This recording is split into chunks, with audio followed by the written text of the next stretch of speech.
Going live with my margarita.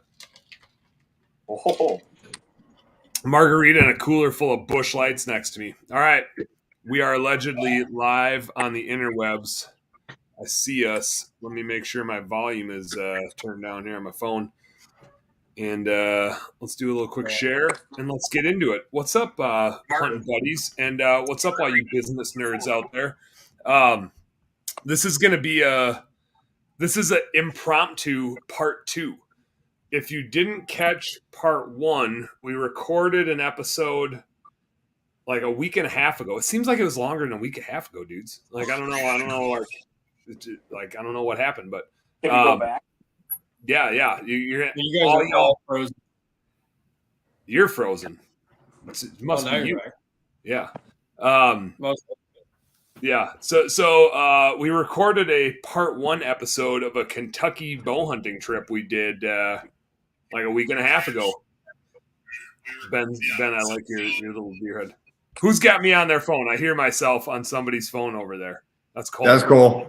Yeah, for sure, Cole. He's got that guilty look on his face. So business nerds, if you guys didn't hear part 1, go back and check out part 1. Jerry's not on it. Jerry's with us today, but we'll get into why Jerry wasn't on part 1. We talked a little bit about it on that episode, and there was no necessarily like plan to do a part 2. It was literally we were 4.5 days through a 5-day bow hunt, and this is a place none of us have hunted before, and we're all business owners in some sort of way. Ben has a drain and sewer cleaning business. Cole has a pressure washing business. Jerry's a farmer. Andy works for the city. And I have, our bookkeeping business and pressure washing and maid service businesses. So everything we do. I have multiple businesses as well.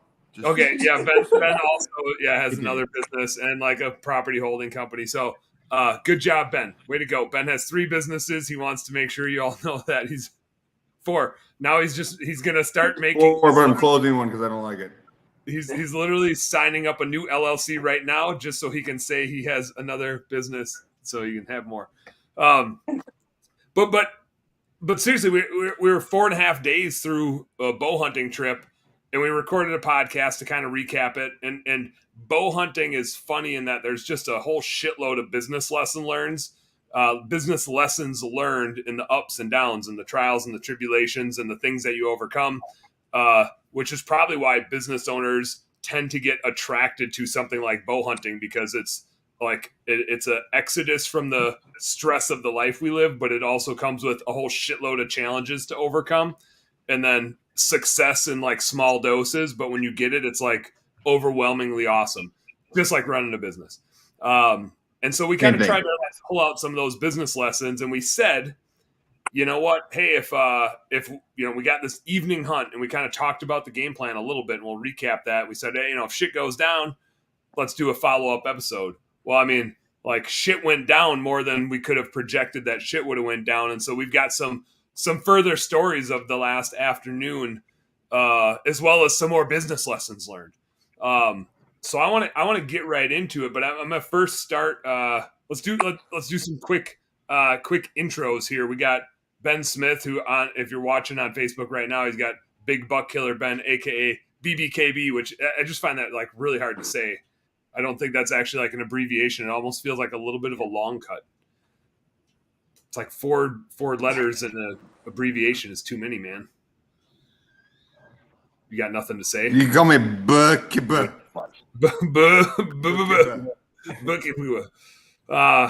We got Cole Sycophus in the house.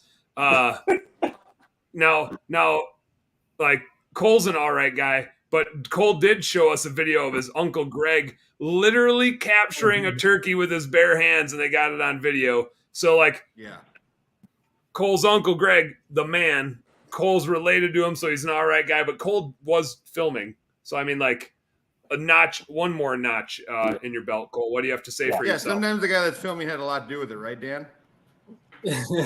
Yeah. I don't know that Cole put his uncle on that turkey, like, the guy filming you put you on that big buck. This is maybe a little bit different. Okay, yeah. But and I'm just speaking for Cole here. I sent you guys a picture of that venison I made last week with like how Cole did it, and I was like pretty proud of it. and I did two back straps like that tonight, man. Like, I don't know that I'm gonna make venison any other way. It's so good. It's so good. Real quick for all of you you meat eaters out there, which I'm wearing the meat eater, like the podcast, the meat eater. I'm wearing the gnome packing out the unicorn shirt right now. Shout out. We'll get Steve Ranella on the show. Cole, right after you get Kurt to come on the show too. You gotta remind me. Totally forgot. I'm reminding you right now. Tell Kurt that I Facebook messaged him. I Facebook messaged Kurt personally, and I'm waiting for a response. He didn't reply to you. I'm gonna see if he read it. Because you're just creepy big buck killer Ben. Yeah. But so if you're interested in cooking meat like the best way possible, yeah, he didn't read it because I bet he gets a lot of those. So now Cole, here you might correct me. I didn't have any avocado oil, so I just had to go with like canola oil. So my stove is a smoking. But basically, got a cast iron pan, getting it hot as shit, searing both sides of this back strap, basically until it gets a nice little like crispy char thing going on it. And then I throw it on the smoker, and I smoked it fairly low because I had some chicken on there too that I was like working. But basically, I got it up to like between 125 and 130. I'll say like 127, 128 was about when I took it off. And I just like let it, I put it out, but I covered it. So it probably like cooked a little bit more after that.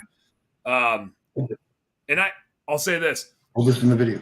When I freeze venison, I don't trim it before I freeze it. Like I freeze it whole muscle, and then I trim it afterward in case there's like any freezer burn or anything. And that's kind of like two birds, one stone. Yep. And then I salted the heck out of it and threw it in a Ziploc bag. Like instead of marinating or anything, I just like took it out of the freezer, vacuum seal bag, put salt all over it to like loosen. And I just sat there and pounded my meat. I punched it over and over and over again. It's been like that joke. So I punched the hell out of it to like tenderize it while it was still in the freezer bag. Then I threw a bunch of salt in a Ziploc bag and let it sit in there for a couple hours. And per Cole's recommendation, I let it get to room temp before I even started like messing with it. Yes, it's crucial. Which I didn't. Wait, you let it get to room temp before you started cooking? Yep. Yeah. Which I like, and my wife is sitting behind me. It's like, what? You can't do that. That can't be safe. Like you're gonna kill us all, right? Like that's just the mentality we got going on. So then I throw it on the grill, take it off at 127, 128, let it sit for like 5-10 minutes, and just like kind of slice it. And then I got a salt grinder, so I'm grinding some sea salt on it. And then the one improvisation that I did above and beyond Cole's recipe is I took some butter, some brown sugar, and some maple syrup and heated it up and like melted it all together. And then I drizzled that over the venison. And man, that shit's just like candy. It looks so good, dude. It's just candy, dude. So good. Just candy. Yeah, who's this? Somebody said, well, I don't Zig, you gotta accept the StreamYard. You gotta hit the StreamYard thing so I can see what the hell you're commenting, because right now you're just generic Facebook user. But Scott Ziegler agrees. You gotta get it up to room temp. Yeah, 'cause what happens is you pull it out of the freezer and it just falls out. Then the outside of it's still pretty like really thawed out, but the inside, the middle still like might be thawed out, but it's still like freezing cold. It's basically like insulated by layers of more meat. So you go to cook it, and then what you end up with is a freezing cold raw center and a blackened charred outside. And it just ruins everything. So you let it get to room temperature before you cook it. Control it. Yeah, you can control it a little better. Easier to control it. Yeah. So that aside, and then we've got Jerry Lofgren, farmer. Jerry, what's your role with the city of Minneapolis? What's your official title of telling utility inspector? What is it? Utility inspector. All right, your audio is getting crackly again, so you should do the jump off and jump back on. So he's a utility inspector for the city of Minneapolis. Utility inspector for the city of Minneapolis, and he's a badass farmer dude, like salt of the earth. Now, we talked a little bit about this on the last episode, and I just want to recap this. So again, we're like 4.5 days in a 5-day hunt when we did the last episode. Jerry didn't join us. Jerry was like on cow tranquilizers laying upstairs. And a testament. I mean, like, dude is covered. Did we decide was it poison oak or poison hemlock or what the hell did he? Poison oak, poison hemlock, poison some shit, and Same shit. I mean, Same shit. It was insane. He was covered. He was covered. He like was blistered up all over here. His eyes were swelling shut. yeah, he and bushwhacked the only- through. He wrote. It was like he took a bath in poison oak, and then Yeah. but he took a sweaty bath, and while he was sweaty, he wiped his brow with poison oak. Yeah, and then so like the only reason why I knew he was having a hard time was because he was slightly moaning when we were quietly riding in the truck. Yeah, just so Like, uncomfortable. you got a poop or are you dying? Oh, it's Yeah. the same thing for you. I got it. And I'll say I got like here's the remnants of my little poison oak. I got a little bit of poison oak on me right there, as you can see. Jerry's like upper body, his eyes were swelling shut. He went to the hospital twice while we were there. His hands were like double the size. Yeah, his hands were all swelled up. I for sure complained more than Jerry did while we were there. Like for sure. Like dude, and Jerry hunted more times than I did. He was in the stand more than I was. Yeah, he did hunt more than you did. Granted, I got lucky and shot a buck the first day, but like I was still out hunting, chasing does, and scouting. And now Jerry looks like himself again, and he's back. Say something, Jerry. Let's see what your audio's like. I was kind of zombified, kind of eyes swollen up and arms, and yeah. Yeah, and I feel like when we did our last episode, it was right after you got 2 shots in the ass, and it was like they were tranquilized. Yeah, it was right when he got home from the ER. They honestly they were. I felt bad, but I was laughing the whole time I was hearing you guys. We'll credit Ben for that. So we went through quick recap. We went through 4.5 days of bow hunting, new spot in Kentucky. None of us had ever been there. We picked it on a map and said, let's go. It was like 17,000 acres. We got an Airbnb. We're bouncing around. We had Cole and I kind of scouting one area, Ben and Jerry scouting another area that we call them Team Ice Cream because they're Ben and Jerry, right? I stumbled into a buck the first day and shot it, and Cole and I found it and had this epic drag out in a rainstorm. You had the epic drag out.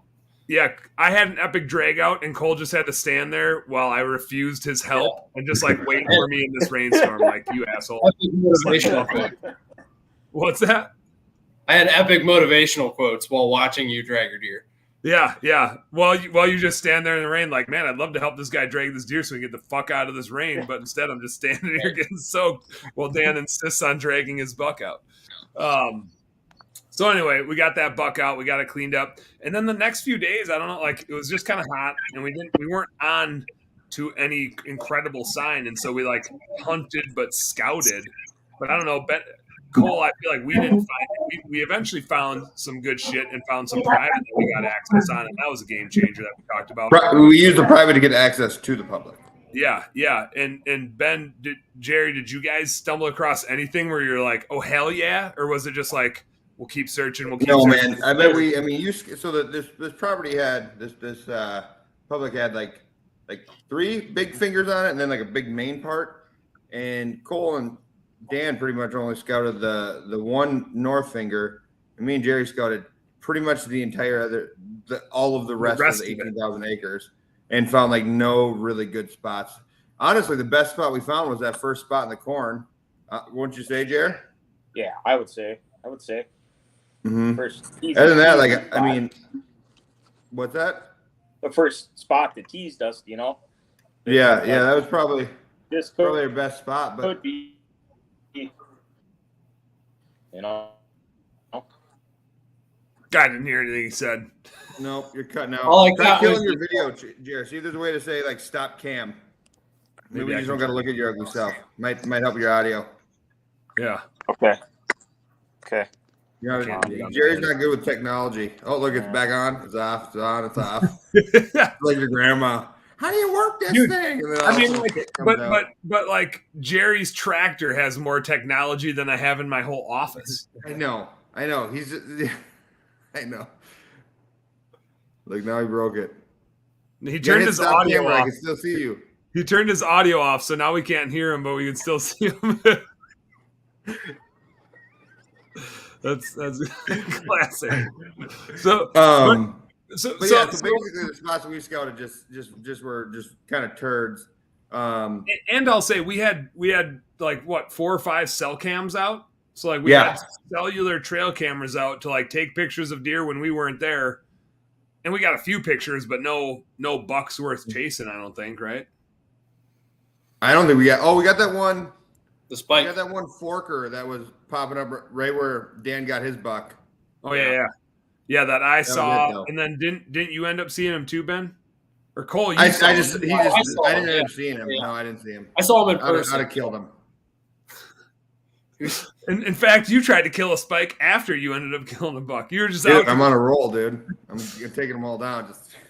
So let's get into where we left off. So we had a buck down and we were scouting, and we talked about this on the last episode, but Cole and I got us permission to access the public behind some private. We did a little bit of door knocking. We got access to go through a guy's private property to get back to the public.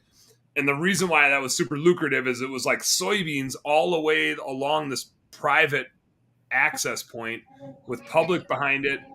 And we couldn't find soybeans on like any other field. No. And so early season, especially, soybeans are a great place to sit. 1, because they want to go out and munch on them, but 2, because you can see forever. So if you sit on the edge of a cornfield, you don't get to see a whole lot. There's deer out there, you just can't see them. They're just weaving through there. If you sit on the edge of a soybean field, you can see for days. And so I think we talked about this on the last episode. Cole and I got access. He dove in a little farther, and I literally like hunted in a spot where I had no chance of shooting anything. But I just stayed way back and observed like 500 yards in multiple directions past the soybeans. Well, we got Jerry back, but he's all crackly. Jerry, you back? Yep, I'm back. Oh, there you go. And he figured out how to turn his video off. So now, no, he's back. No, you're just covering it up. Yeah, just doing one of those. That's how you turn it off. So I sat back there. I think it was Monday. It was Monday evening, which gave us Tuesday and Wednesday to hunt that spot. But I sat in there Monday evening in a rainstorm and watched 20 deer pile out onto the soybean field. Like, I'll say 8 of them were bucks, and 4 or 5 of them were nice bucks that any one of us would shoot. I don't care if we're on an out-of-state public land trip. There were like 4 or 5 bucks that we would shoot. Jerry still having technical difficulties, but at least he doesn't have poison oak all over himself anymore. So it's still a win. And Cole and Ben, I feel like you guys hunted that soybean edge Tuesday, and Ben, you went out there Wednesday morning even, didn't you? I did. So me and Cole hunted Tuesday. And then you and Jerry went kind of in that one other spot. Yeah, Jerry and I bushwhacked some more just to get him tore up with some more, tall grass and needles. I love my sticks on the tree and my platform, so I went back Wednesday morning, and man, I don't think I saw a thing. No, but I mean, that's a tough morning spot too, because just to go in there in the morning, you're like busting the field off that you're hunting. Yeah, I was gonna say, mind you, the wind was complete opposite of what we wanted. If I remember. Well, I feel like the wind was okay for the morning sit, but the morning sit if I would have came in from the south, access from the field. North. Yeah, if I could have came in from the other way, yeah. Yeah, when I saw all the deer out on this field, the wind was out of the south, which was like the perfect wind if we were going to hunt it. But we didn't hunt it that day. I just observed it.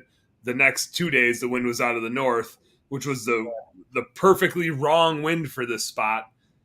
But and I think here's where like some business lessons weave in is like, and this reminds me of marketing so much, where you're like trying a thing, testing this, testing that, and all of a sudden you feel like you're onto something, but the timing is wrong.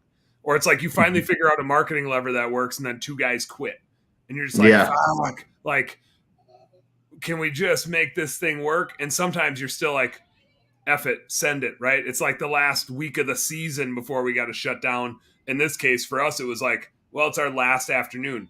Let's go. The wind is totally wrong to hunt this spot, but it's where all the big bucks are hanging out. Yeah, so we had one other spot that was okay, like would have been great for that wind over some beans that we ended up finding like really late. but we had no idea if there were deer there. So it's like go hunt a spot that's right with no idea if there's deer, or take the chance and hunt a spot that we know there's tons of deer with not a great wind. Yep. And I mean, and like it's a little different if you're hunting private land and you're going to keep hunting that land, and you don't want to go in there and mess it up. But out of state, public land, you're just going to take chances. Yeah, last day you're going to take chances that you otherwise wouldn't take, and the wind was in the favor of the deer. So especially like with that wind, it's highly likely a bunch of deer are going to pour out onto that field. They want to work into the wind if they can. Like that's, they want to bed in a certain place and they want to be walking into the wind so they know what the hell's in front of them. So the downside is if they're walking into the wind, they're also going to like smell us before they get to where they want to get. But given that we knew there was a lot of big deer there and we had one more sit, we all pretty much said like, let's walk back through this piece of private that we have and just like get on the public land and just spread out. So Cole went the farthest to the east. And Cole, did you end up sitting in a spot you had sat before? Like, were you in a tree you had already sat in before, or did you hang a new set on that sit? No, that was a stand that I had sat that morning. When Okay. Ben and I just left the stand there. And Okay. came back and hunted it again. Hey, dude, Cole, don't be a liar. You said that morning you said, take my truck. I'm going to see. Oh, yeah. You didn't go out that morning. You definitely didn't hunt that morning. Officer Knight. Yeah, you hunted the evening before, and then Jerry and I slept in, and you were like, yeah, that seems like they're smart. Ben can go out there all by himself. See you, Ben. Yeah, I was gone. Yeah, I have terrible memory. This whole time I'm sitting here thinking, I hunted that morning. I didn't see nothing, but You definitely didn't see nothing, but you didn't hang it that morning. He just had some really vivid dreams of like being out in a stand. Felt like he was there. I was gonna pull it down for you, but then ended up getting back so Jerry could go to the ER. So I remember that. Yeah, so Ben bailed out pretty early. Jerry was swelling up like the Hulk with his poison. Yeah, the Red Hulk. Yeah, the Red Hulk. And so like then we recorded our podcast episode. We're hanging out there midday, and we're like, well, we ought to go spread out across this line. So Cole went the farthest east. Jerry went in the middle. Right there's like I didn't know there was like a knob there, but there's literally like a knob sticking out. And so he's basically like hunting right on the edge of the public and the private on the guys, like on the edge where we had access to. And it was a definite pinch point where like they were coming out. There were trails coming out on each side of this little knob that stuck out. And Jerry, you ended up, you saw a bunch of does, but you didn't see any bucks, right? No bucks. I seen four. Okay. Both in fawns or whatever. So. Yep. And then Ben and I kept walking from there, and there was no point in me. I didn't even bring a bow with, right? I think we just had your bow, Ben. So Ben's got, and I'll let you elaborate on your setup, but our idea was, I've already shot a buck. I'm not going to shoot a doe on the last sit. And Ben's got a bunch of stuff that he hasn't really used to film a hunt yet, but the intent was let's film a hunt. And we're like, we're already sitting in a stupid ass spot for this wind. Let's just put two sweaty dudes up there. Just have fun, yeah. Yeah, and we'll film it and see what happens. That was basically our logic. That's as far as I could get with it. I took a selfie right away with me and Dan. I was like, it's about to go down, and put it on Facebook just to be funny because, like, I don't know, it was the last day. I was like, we ain't gonna see nothing, and I wasn't gonna shoot a doe either. So I was like, let's just have some fun, whatever. And we want to try the filming camera. I got a Lone Wolf camera arm and all the stuff to film with my iPhone, which is really great. I mean, it worked out really great for that was clutch for bow hunting. I mean, it's a super light setup, and for bow hunting, I'm not shooting that far anyways, so it worked out really great. And then we had some GoPros. So Dan had a GoPro, I had a GoPro. We didn't even test any of this stuff. We're like, let's just get up there and figure it out. Let's start filming some shit. And as we walked in, there's four dudes all walking in together, and we bump a doe out of the beans, and then like all of a sudden she takes off into this like little finger of woods, and then we're like, there's a buck in there too, right? Yeah. Like oh yeah, that's right. Yeah, antlers running through, and that was like we didn't even get into the woods yet. We're like, shit, like we're already scaring deer out of the spot. Yeah. Yeah, and man, when me and Dan got up to our tree, so we both have saddles and platforms, and we use my sticks. We climb up this thing, and I'm loud and shit's clanking, and we're just like a couple idiots because it's just like I'm like laughing. Let me just to put it into perspective, like what Ben is talking like right now. It's that audible when he whispers. It just sounds like it's like, hey, like, what do you think? There's a deer over there. And it's like, okay, I get that you're trying to whisper, but you're just equally loud to just normal people talking. Yeah. So I get on this tree, like I'm dropping stuff because I was trying to do. I switched up one thing. I can't remember what I switched up on my setup, but I was like, my stuff was stuck together. I was like, oh my god! And it was like one of those moments where somebody's watching you do something. Oh that yeah, you like when you're trying to type, when you're trying to type really simple words, and somebody's standing at a computer with you, and it's like your fingers just don't work anymore. Yeah, like so, like Dan, who like I literally like have the sticks that he just got, and I showed him how to use them, but he's like watching me. I'm just like, oh, normally this doesn't go like this, you know. I'm crying, and I'm just like, oh god. I get up there, Dan comes climbing up. Now we're trying to like get both platforms on there, and we're trying to get the camera set up. I feel like if we did that 2 more times, we'd have it so dialed in. But it was hilarious. Yeah. It looked like there was a yard sale up in a tree. The amount of shit that we had up there with 2 dudes. So there's a lot of people that don't hunt that listen to the show. So let me just paint this picture. When we're talking about like sticks, it's like attachable ladders that you put on the side of a tree as you go up. And so really like the less branches on that tree, the easier it is to get up, right? But you're using a lineman belt, which goes around the tree and connects to your hips. And so you can like lean back and climb the tree, and the belt is holding you to the tree while you're climbing this, ladder that you're building as you go up the tree. So we're 4 sticks high, 20 feet, I'll say. And then a saddle is basically like a harness that you're wearing around your midsection, and it tethers you to the tree. And then we use another rope. Yep. And so you're standing on a little platform with one rope connecting you at the hips. And so you can kind of swing around a little bit like you're up there cutting branches, basically. And so your hands are free. You're just kind of leaning back, standing on this little platform and tethered to the tree. And so Ben and I have it set so we just have one set of sticks. Ben went to the right side of the tree with his platform and tether, and I went to the left side of the tree with my platform and tether. So we're like leaning away from the tree but looking at each other, just to paint the picture of what's going on here. And we're too much like the scene in Lady and the Tramp where there's like the spaghetti is our tree, and we're sharing it. You nailed it. Yeah, you nailed it. You nailed it. Yeah. Super romantic. It's super romantic up there. And because now like any dudes, I mean, it's probably this way with like dudes with their business equipment, dudes with their fishing stuff, dudes with their hunting stuff. You're like, well, I gotta bring my stuff. And you're like, no, I'll bring my stuff. And you're like, we'll both bring all of our stuff. So the only thing it's like, no, I like the way I do it. Yeah. Even though, you and I hunt together so much, and like I've learned most of what I know from you.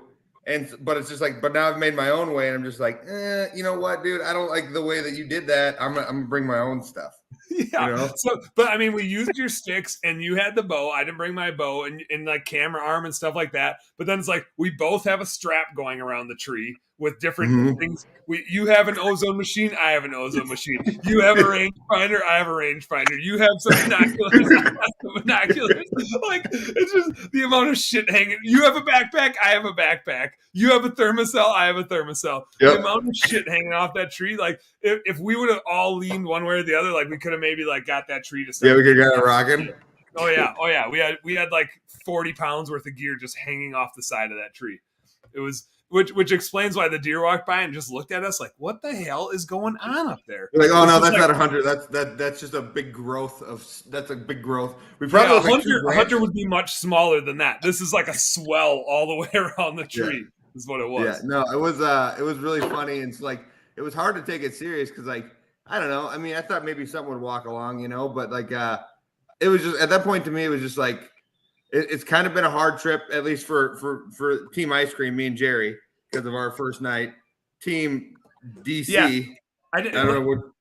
let's revisit that real quick, and then I want to actually get to like Cole's setup, and we'll kind of bounce back and forth because this is all happening in real time. I don't want to just tell like our story and then be like, oh yeah, and here's what happened to Cole. Like let's like go like, and then you know how shows will do that thing where they're like, and over here, and then they go over here, and you're like, wait, but I was like captivated by what was going on in the story. That's what we're gonna do here. That's because Cole's story sucks more than ours, so we got to be able to tell inside of our story. Well, Mine's a great story. It just doesn't have a good ending.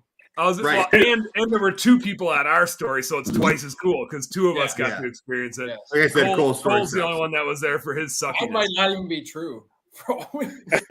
Yeah, you're right. Yeah, we have no idea. You just wanted to hire a dog tracker and stay there for an extra day. Yeah, right. Yeah, But you did, but, dude. Her name was Bailey or Casey or what was the chick's name, dude? Are you talking to her still? What's up with her? I mean, I DM'd her and I didn't get nothing back. She's in the other room. Is what you're saying? That's cold. That's cold. Yeah, she's in the other. She's actually hiding behind the couch right now. She's in there. Hey, over there.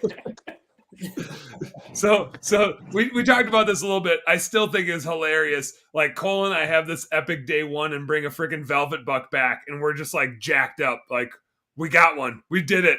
We came. We saw. We conquered. And Ben and Jerry come back, and Cole and I are like up here. At least I am. Cole's probably like a notch below me, but Cole seemed pretty Right there, jacked up. And then Ben and Jerry get back, and they're like, "Yeah, nice buck." no, here's the deal. I I need this to be understood. Literally, like, there was a point, and I said this in the last podcast where I was like, Jerry might die. Like, and like, I got him on the phone, and I was like, Jerry, I won't leave you, man. And I'm like honking the horn. I'm going crazy. I get him in the truck, and he's like almost dead. I get his stuff off him. He gets in the truck. I roll him in there. I'm like, Jesus Christ, man. You know, and we're driving. Now we got to drive through this river. And you got a half hour to go. yeah, and Jerry looks over. He goes, "Looks like them boys got a buck, huh?" And I was like, "Yep." And he goes, "Think they need help tracking?" And I'm not honestly like I'm a very helpful person. I love to help my friends, and I'm on that wavelength. But I looked at him. I said, "Jerry, we're not fucking doing that, man. We're gonna go back. We almost died. You know what I mean? Like we're gonna go back. We're gonna eat whatever's in there, and we're going to bed. I don't even want to see those guys." And so then when we roll back, they're already there having a great time. Yeah. They're just like, Oh, man. And We were- Jerry instantly gets out of the truck and starts cutting deer up. And I'm like, I'm going to get a beer. I thought we died. We might be dead. This might be death. I don't know, you know? And so, yeah, Jerry's just a crazy person. He's just like, let me help. I'm almost dead. Yeah, know? yeah. Well, he didn't know he was covered in poison oak at the time. He found No. that out later. That wasn't even that. Neither did I. And I thought we were almost dead. Let alone the fact that he almost died twice on that trip then. That's a good You know, point. He did almost die twice. Yeah. So all right. So flash forward back. So that was just hilarious. Like the high versus the low. And yeah, you're right. You totally pussied out, and Jerry was just like, "Man up, we got a deer to clean. Let's do this thing." I carried some beers which also around. is similar to like how much I complained about one little stripe of poison oak on my hand, and how much Jerry complained about going to the hospital twice. How mad Dan was that Jerry was covered in poison stuff, and he couldn't complain about his little bit of poison ivy or Oh, it was whatever it eating is. me up that I couldn't whine about it. It was Yeah. eating He me was just up. like, I can't say anything. Yeah, god dang. Can't believe you Yeah, did that. yeah, to but me. you got a heck of a tattoo or a bruise on your ribs from that one fall, man. Oh god, yeah. That was Oh, Tuesday night. Jerry and I went in and it was raining and I tried to climb up this like 4-foot ledge.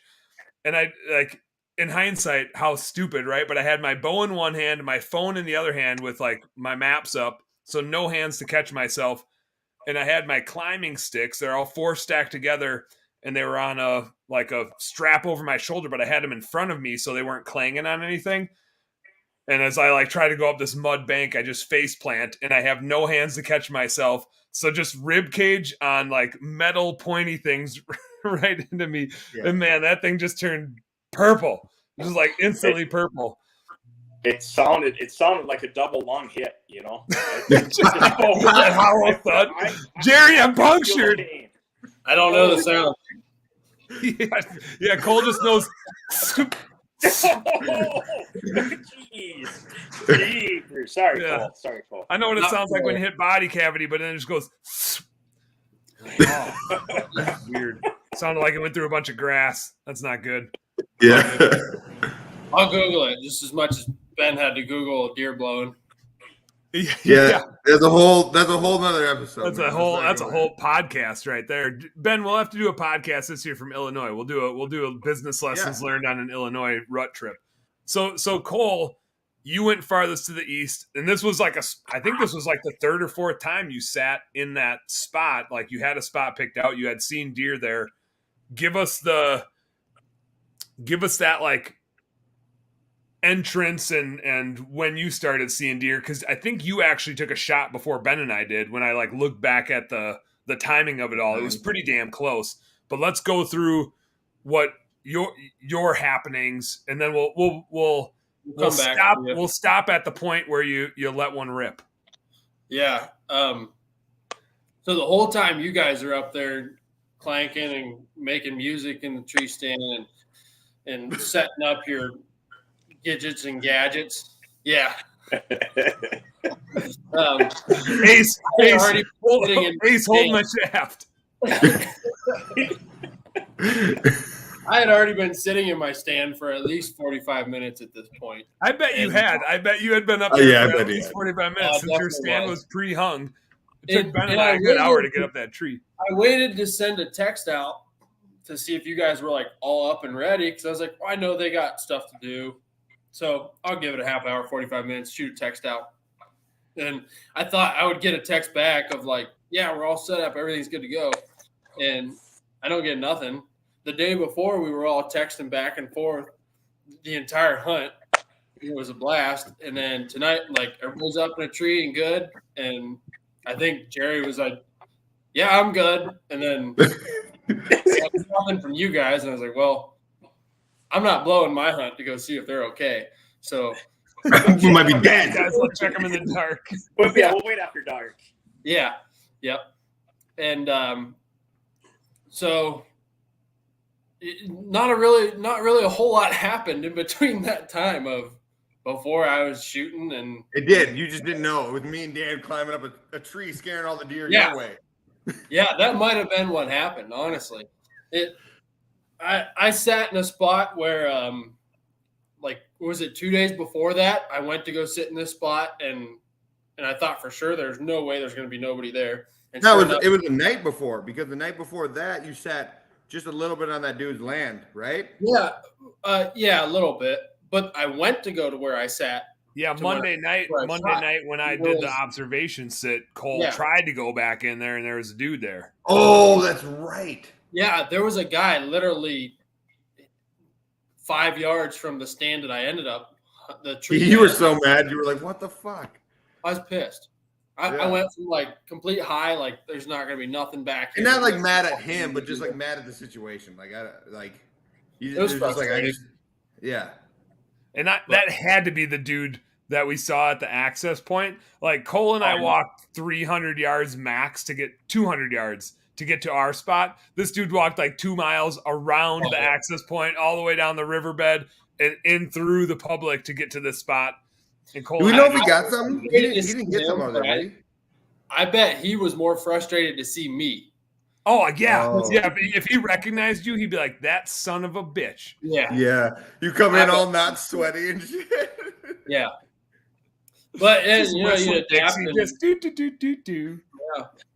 I moved on and found another spot like 50, 60 yards or so away from where he was, which sounds like it's not that far, but you can't see 20 yards with how thick everything is there. Mm-hmm. So thick. There's all the trees are covered. You're hunting different deer that far away.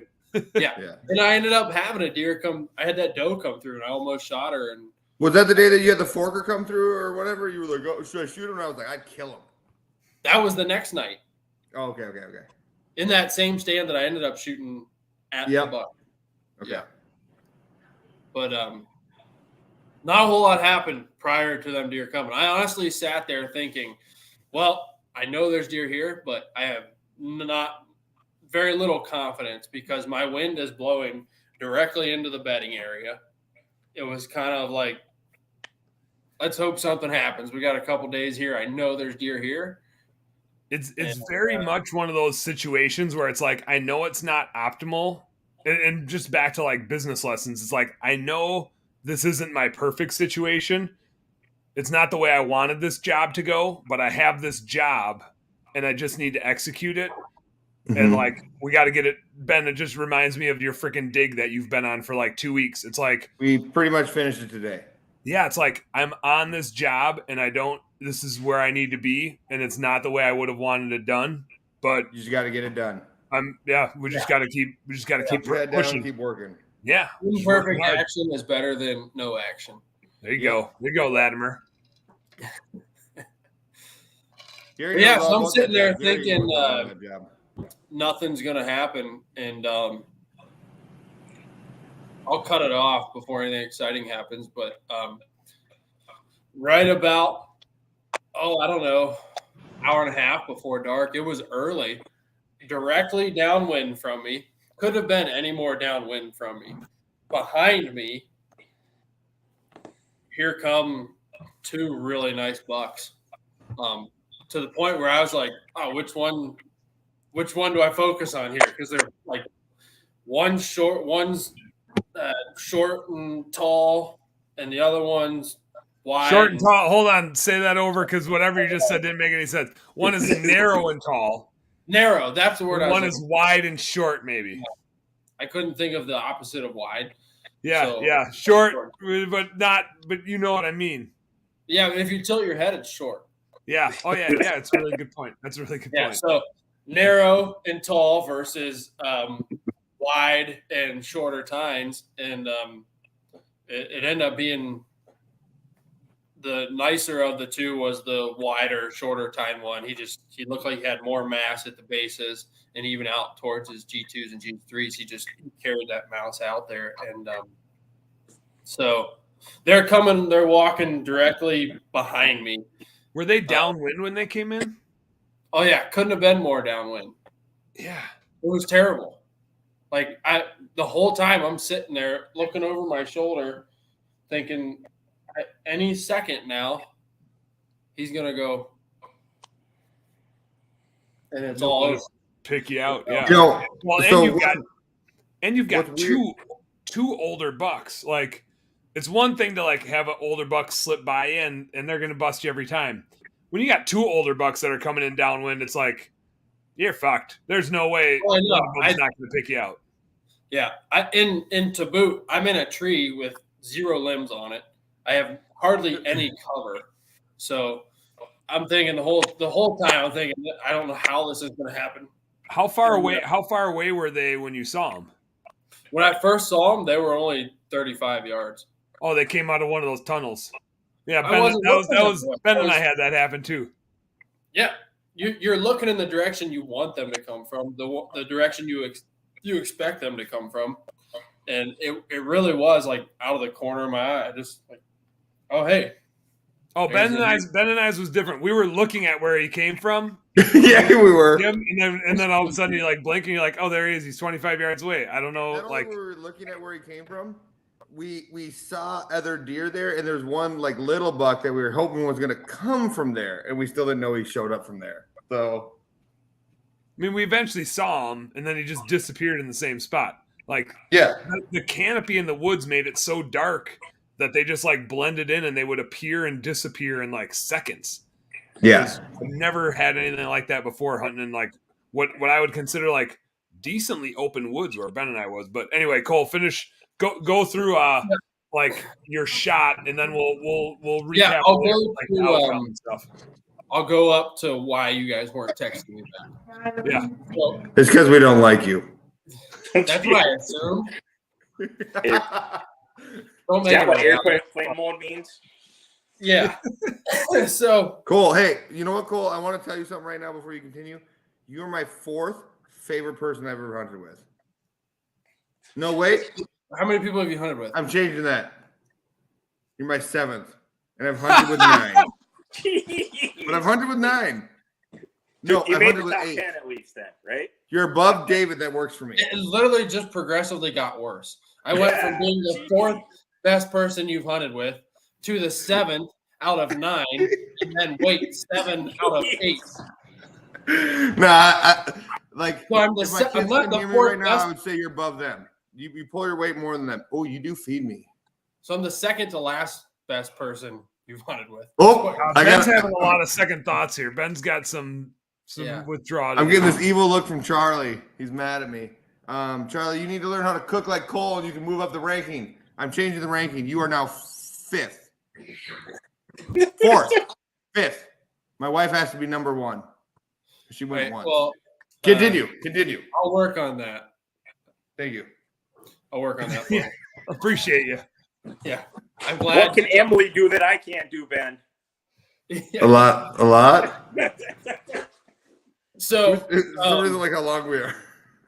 Yeah, somebody said, how long is this video? Well, at least another hour and 15 minutes, I would assume.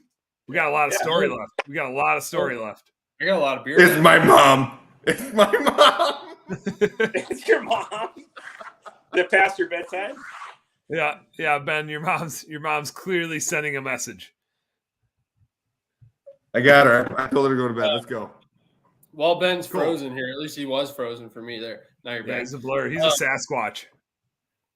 So these 2 bucks, 2 really nice bucks, they're coming completely downwind from me. I'm thinking at any minute this is all going to blow up and it's not going to be good. So I get my bow. I'm watching them like as they both simultaneously put their head down to feed. That's when I was grabbing my bow and moving, and they're still coming up just like right here on the trail below me. And I get my bow, I get my release on and everything.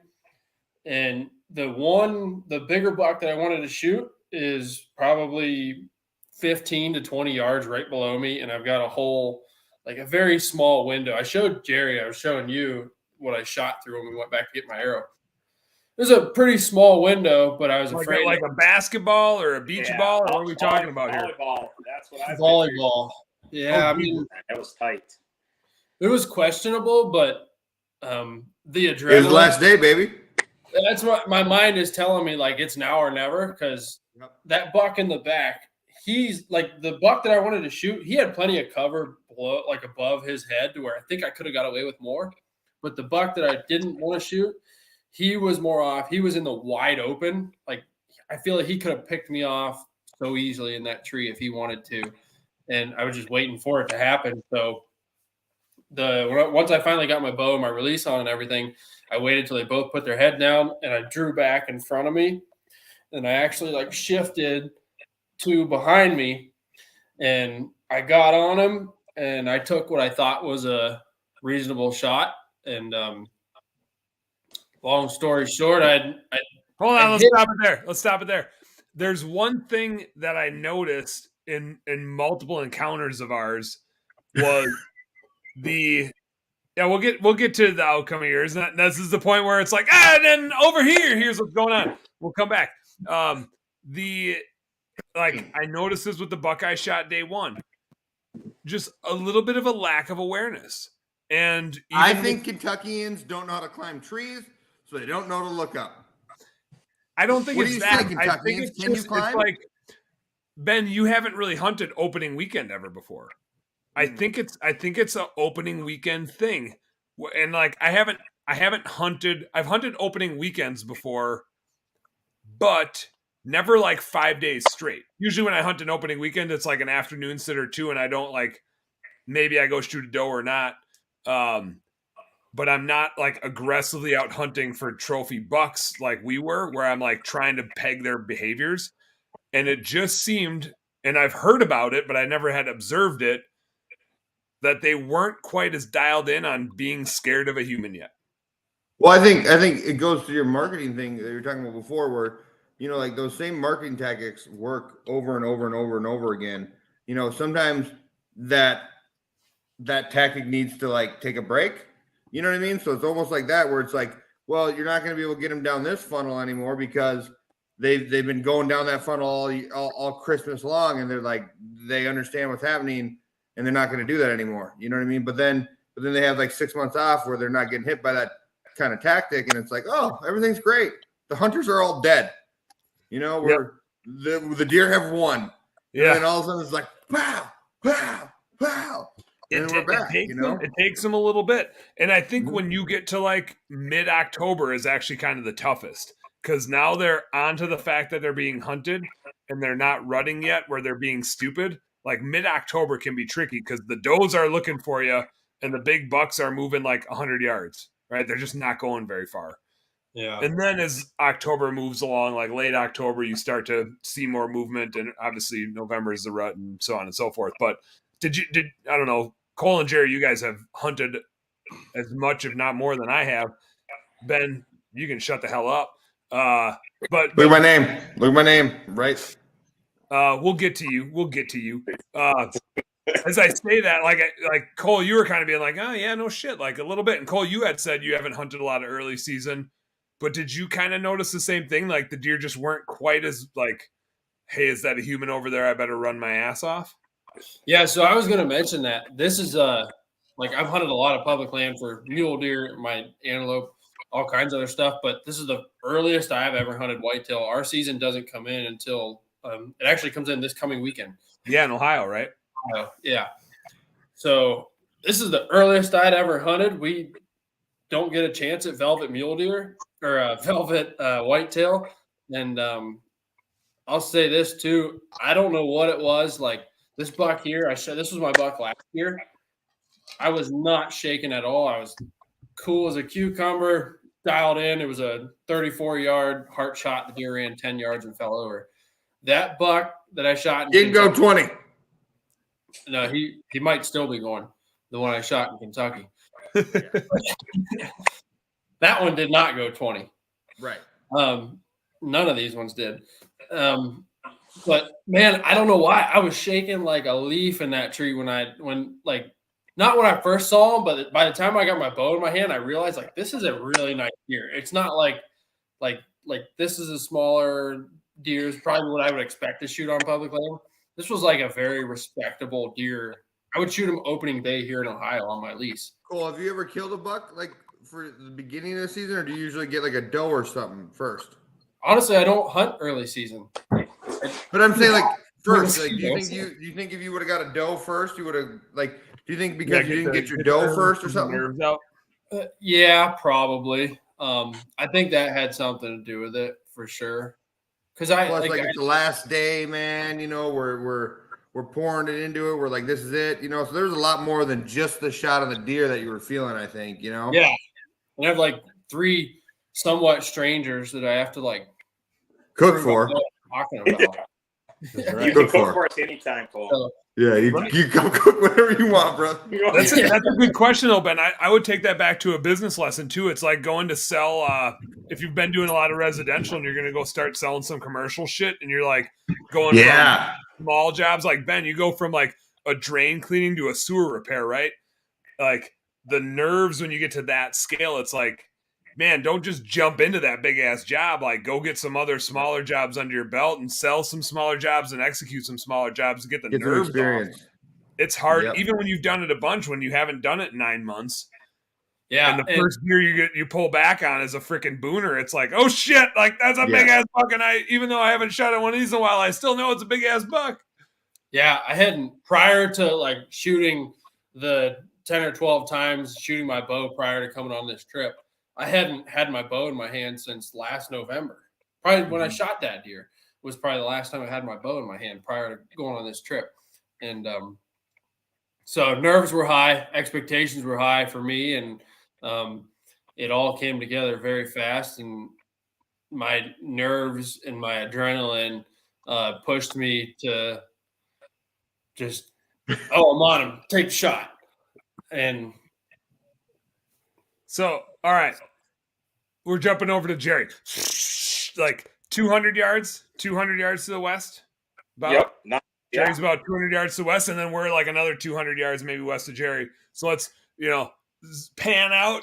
Like if this is a cool show, be like a pan out with like a drone view, and then like a zoom back into where Jerry's at.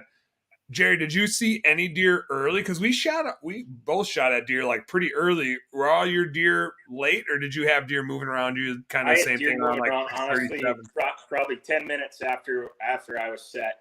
They were. Oh no shit! Like right after. That's crazy because like you were only bottom of his tree. You were only like 30 yards off of where we all walked in, and all of our scent would have been. where we walked in, where we separated, is where that first Doan fawn came from. No shit. Yeah. I've covered I do think that they just weren't ready for it. They just didn't know yet. A long time. I think we've got our scent control figured out because my deer come from downwind. Your deer came from downwind. Jerry had deer he saw from where we all just walked in. Jerry bumped a deer out of the tree stand he was in, I think. He like crawled up there and was like, get. I'm sitting here. I'm sitting here. No, because here's what would have happened if there was a deer in that tree stand. Jerry'd be like, "Oh, you're sitting here. I'm sorry. I'll go to the next one." Yeah. I don't want to put the other. And I think like let's just recap the fact that morning Jerry was hit with like 2 freaking sedative shots in his ass and like upped his prednisone dosage by 10x. And his hands were swollen to the point that like he might as well have been hamburger helper himself. Made Jerry Jerry's wife. So the first time I found out Jerry was in pain and having issues was because his wife texted me, and so I get down out of the tree. This is like days before. I'm like, all right, so tomorrow we're gonna hunt in the morning, and then I'm gonna take you to urgent care. And he goes, your wife called me, or my wife called you, didn't she? And I was like, nope. It was really cool that I didn't have to lie because she texted, So this is the morning of he goes to the ER, and then so now we're going hunting. And when he got back from the ER, I was like, did they say you can hunt? And they said no. And I was like, all right, we'll put you in a tree stand that this guy has on his land that I saw, so that way you don't got to set your shit up. It's safer. It's better. The one thing I did do as the responsible adult that I am, I said, let me see your blisters on this arm. Where a string would have caught, it was pretty clear on blisters there. So if there would have been a big blister there that would have popped when the string went, I'd have said, Jerry, you got to stay back. But Snap. I allowed it. It would have been worth it. I was gonna say, if it's a big buck, like screw the blister, let her buck. It's gonna pop anyways. Yeah, pain is temporary, man. All right, yeah. So let's go. Let's jump over now to Ben and I, and we had. I'm gonna paint this picture from when I sat there Monday. So I didn't sit in this spot Monday, but this was Wednesday when we went and had like our final sit, but Monday was when I observed this spot in this whole field edge, basically from where Jerry was until where we were. I saw 20 deer come out of there, does, fawns, bucks, some big bucks came out over here. Some big bucks came out over there. The farthest corner that I could see to from where I was sitting was like 400 or 500 yards away when I sat on Monday. And I literally just sat as far away as I could where I could see everything with my binoculars. And like back in this corner, there was just like a fucking, what are you guys laughing at? Hold on. The guys are laughing here because they're texting each other. All right. That's just like an inside joke that I just can't even go there on this episode. Keep going. Sorry, keep going. So I'm like looking at this dark hole in the woods. And at some point, when I sat there Monday, like I saw a really nice buck came out. And I watched him for a while, and I tried to send you guys pictures of it on Monday. Like I think there's a picture of me taking a picture of that buck that Ben and I eventually had an encounter with, and he came out of this corner, and like a couple other bucks did too. But it was like noticeable when he came out because he literally like came and he haloed in this dark umbrella of a hole in the woods. It was just this dark ass tunnel going into the woods, and I just distinctly remember seeing him on Monday. He like just freaking like flag pulled in there. He just like stood in there, and I could just see that this outline of a buck in a rack. And I remember like putting my knockers on him and trying to get a picture of him for you guys. I got a picture as he was walking out. Now hold on. Let me explain to you what me and Jerry are doing. So Cole and Dan are in this like money spot. Dan's already got a buck. Cole's like got this wall of sweet shit. I got this thing right here. This is my first buck, right? This is it. This is me and my kid hydro dipped it. It's sweet. But so me and Jerry are like, we almost died twice or something. And we've scouted everywhere. We're sitting in a shit spot. And Dan and Cole are like, oh, we're having so much fun. Again, this is now the second time where it was like flat out where they were having such a better time than me and Jerry were. Like, and me and Jerry are like, yeah, maybe we'll see some deer. And we both saw a deer that night, but Dan's like, oh, I see a ton of deer. He's like taking far away pictures. And I'm like, oh my God, zooming in. I'm like, I'm just going to have to be the dude that just sits where the fuck Dan just took a picture of. And I don't care if we're friends anymore or not. Like, I'm just going to go sit there. And I just like, it was garbage. Now, like, back to the business thing, though. It's like we count on our employees. We count on, like, business friends of ours to put ourselves in those positions. My bookkeeping business is growing like crazy. It's not growing because I'm the fucking best salesperson of bookkeeping. It's growing because Bobby Walker's the shit. Keith Kalfas is the shit. Debbie Sardone is the shit. I have all these, like, great supporters and affiliates that have an That's audience. called raving fans. Yeah, and so, like, it's the people that support you that get you to where you're going to go, right? And so, but they want to help you, right? So I shot a buck, and now I've got time to devote. And so, like, I didn't sit way far away to try to shoot a deer on Monday. I sat way far away to go see where the hell the deer were coming out. There's even a lesson there, though, man. There's a lesson there that, like, all four of us said we were going to do what you were going to do the first 3 of the 5 days. And all 4 of us got greedy, and we got right in on the spots where we would have killed deer if there would have been deer there instead of at the same time, we didn't really have there was no soybean fields to go sit over. Yeah. It was hard to find a good observation spot. Yeah. So then we got distracted because we're all a little bit ADD, and we just dove in and figured shit out. I just happened to get lucky and, like, stumble into one. So here's the thing. You're talking about friends. Like, there's another business lesson in it. There's this video that I saw a long time ago, and if you look it up, I can't remember how you can find it, but it's like it's like an animated video, and it's about an ice cream truck or an ice cream cart. These 2 brothers or friends or whatever have ice cream that they sell over a cart on a beach, and it talks about how, like, it basically what this whole video explains is why gas stations, like, there'll be a Quick Trip and a Super America right next to each other because they'll be on the same intersection, because if they both set up on other sides, that's great if they stay there, but eventually somebody's going to move over and be here. So it's about, like, so there's some business value in there. It's like, hey, whoa, Camp Chef, you changed your name. So there's some, like, literally, like, I was at the point, it's the last day. Now, Dan's a good friend of mine. If he would have said, hey, don't sit here because I'm going to sit here because I've already killed a buck and I'm a greedy piece of shit, I might have been like, okay. Hey, Jerry did say, hey, shoot that 150. I'll tag it for you. So I had green light. I had the green light. Yeah. No, he didn't say that. I don't know. I didn't look up party hunting rules in Kentucky, but we were within shouting distance. I shot him. I need a pack of cigarettes. I need a pack of cigarettes is what I would do. Yeah, right. Don't be afraid to go for what you want. Doesn't matter what everybody else is doing. You got to, and not that that's really what happened here, but, like, you got to get what you want, Yeah, Cole, go get what you want. Yeah, there's plenty of fish in the sea. Cole, it's time to find a fish and settle There's plenty of deer in the woods. So Ben and I's strategy for that Wednesday evening was, like, let's go back to where now the wind is, like, this wood lines runs east and west, and the wind is kind of out of the north. So it's, like, blowing straight back into the woods. But it's a little bit out of the east too. And so there's a way for us, for Ben and I, to get close to this black hole in the woods and have it be not exactly downwind of us, like a little kitty corner to the wind, which is great. Like, I mean, if you're going to go try to kill a big buck, that's the ultimate scenario of the wind is in their favor. They walk into the wind. Some would call that the whiskey wind. That's a whiskey wind. Yeah, we got to get Kurt on the show. That'd be fun. It's a total whiskey wind.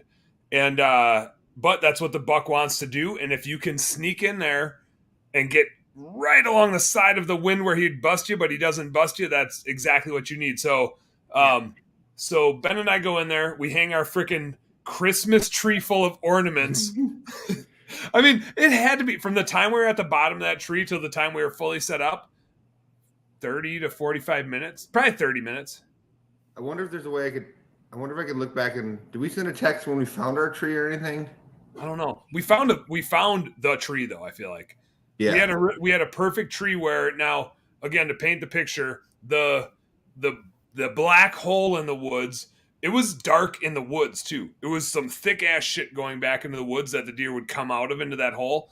That was directly to the west of us, and that was behind Ben and in front of me. So Ben and I are looking at each other. I'm on the east side of the tree facing west hanging off. Ben's on the west side of the tree facing east. The field is to our north, and the woods where we think the deer are bedding is to the south. I don't know. So we got up there, we dicked around, we got the camera arm. I mean, we were dicking around in that tree for 20 minutes trying to like move in straps, adjusting this, adjusting that. Oh yeah, there we go. Ben's putting it up so you can see us looking at each other, looking like a couple of freaking I was dweebs up literally there. just looking for that photo. That's a good photo. That's a good photo, man. That's epic. Dude, you know that Emily thought I was with Cole because she's never seen Cole before because you were such camoed out that she didn't know who you were. Emily's Dude, my wife. I look fucking dope in that picture, man. Like I'm I put not face paint on afterwards. I'm not a cool looking dude, but I look fucking badass in that picture. That's all I'm saying. Yeah. So Ben and I are in these saddles staring at each other. And I mean, like, Ben's loud and I can't not laugh at his shit. So, I mean, like, we're just up there giggling like a couple schoolgirls. I'm surprised we saw anything. Yeah. Ben, you saw the first deer. And it took me like 2 minutes to see what you saw. I feel like tell Well, us. that's because when I like, saw her, I was way low, giving my legs a rest. You know what I mean? I was way low. I was like, your deer, angle was deer. pretty different. Uh-huh. But I feel like we both like heard her or it or whatever. We heard him for a while behind us. They were on the edge of that dark tunnel behind you. And I just remember us both like giggling and then like laughing about some stupid shit and trying to set our stuff up and then being like, "What? Where is it? I think there's something here." Like I heard a stick snap and then for like 2 minutes we wouldn't hear anything. And we couldn't see it. It was like you'd look 30 yards that way and you'd be like, "I can see everything." And then you wouldn't see anything. And then like a half a second later, a deer would move and you'd be like, "It's right there." Like, how is it there? Because the minute it stops moving, I can't see it. It's just gone. It just like totally blends in. How long? Yeah. I feel like we were watching that deer for 5 minutes, and that deer turned into watched her 3 for or like 4 5 deer. minutes, and then we saw she had like what we think is like a fawn with her. Well, it was a fawn with her, and they actually like kind of scared us because then we saw like a little forkish, like a little buck stand up. And that's kind of advancing the story pretty quick, but like we saw these 3 deer working, and they actually worked deeper into the woods, which was like, oh no, they know we're here. You know what I mean? But it was they weird in that it was like the minute they would stop, you would lose sight of them, and then a deer would start moving again, and you'd be like, "Wait, that's a buck!" Like I could have swore we were just looking at a doe. It was like they're coming out of these tunnels, and then they're going in the tunnels, and different deer are popping up and going down. And it's like what was standing there used to be a doe, and now it's a fawn, and now it's a buck. That's what it felt like. I couldn't keep track of shit, and they were like 35 yards away. I couldn't tell what. And then they actually went deeper into the woods and they disappeared. And yeah, then those deer never do you think came those out. are the same doe and fawn that came around on us? I don't know. I felt like now it was so random of how it happened, and I didn't have a good inventory of it before it happened because I couldn't tell what was where. But it was like there's a doe, and then there's a fawn, and then there's a forker buck, and the forker buck for sure went south of us further into the woods, and so did a fawn. But the doe went into the tunnel and disappeared. And so it could have been her that ended up out on the field. Basically, like, fast forward for a little bit, there's turkeys out on the field, and then all of a sudden there's a doe and a fawn out on the field. And then Ben is like, "Hey, Dan, behind you, a deer just entered the field." And we saw like 2 does go out the field. It was like a train. Yeah, but I think when at the time we didn't know there were that many. When they were going out onto the field, I think we only thought it was like 2 or 3. Mm-hmm. When they came off the field, it was like, oh, that was like 8. That like that many deer. They were 50 yards away in open woods that we could see, but we were obsessed with the tunnel behind you, and we were looking that way instead of behind me. And so I think like 8 does snuck out onto the field behind me, and we were both looking behind you, and Mm-hmm. so a doe and a fawn for sure snuck out onto the field around us. They had to have gone within like 25 yards of us, and we never saw them get out there. I don't know how they did it. Yeah. Besides that, they're clearly using tunnels. That's the only. Tunnels. Yeah, clearly. I don't remember if we talked about this on the last podcast or not, but Ben cannot sit still. I mean, like I do fine. Good enough. Clearly, but I was trying to film. We had Ben's phone, his badass iPhone, as like our camera. So I'm trying to film, and there's some turkeys out on the field. So I'm trying to like zoom in on them, but we're, what'd you say, 10 yards back into the woods. So there's still a lot of, there's a lot of canopy between us and the field, and we're trying to get these turkeys on the camera just to have some shit to film because we want to feel cool that we're making a video. So we got to film. Oh, wait. We are called the Outdudesmans. Outdoors. Oh yeah, hashtag Outdudesmans. Are we? Throw your vote in the comments here. Are we the Outdudesmans or are we Outdudesmans outdoors? Outdudesmans outdoors. Jerry and Cam Chef, what's your vote? I'm trying to think of the acronyms right now. So you got like ODO, or what was the other one? The Outdudesmans. TOD? No, it's the Outdudesmans. Todd? I don't want to be Todd. Who the fuck is Todd? Todd sucks. Yeah. I don't want to be Odo. ODB. Old dirty bastard. You old dirty bastard. Jerry, what do you think? The Outdudesmans or Outdudesmans outdoors?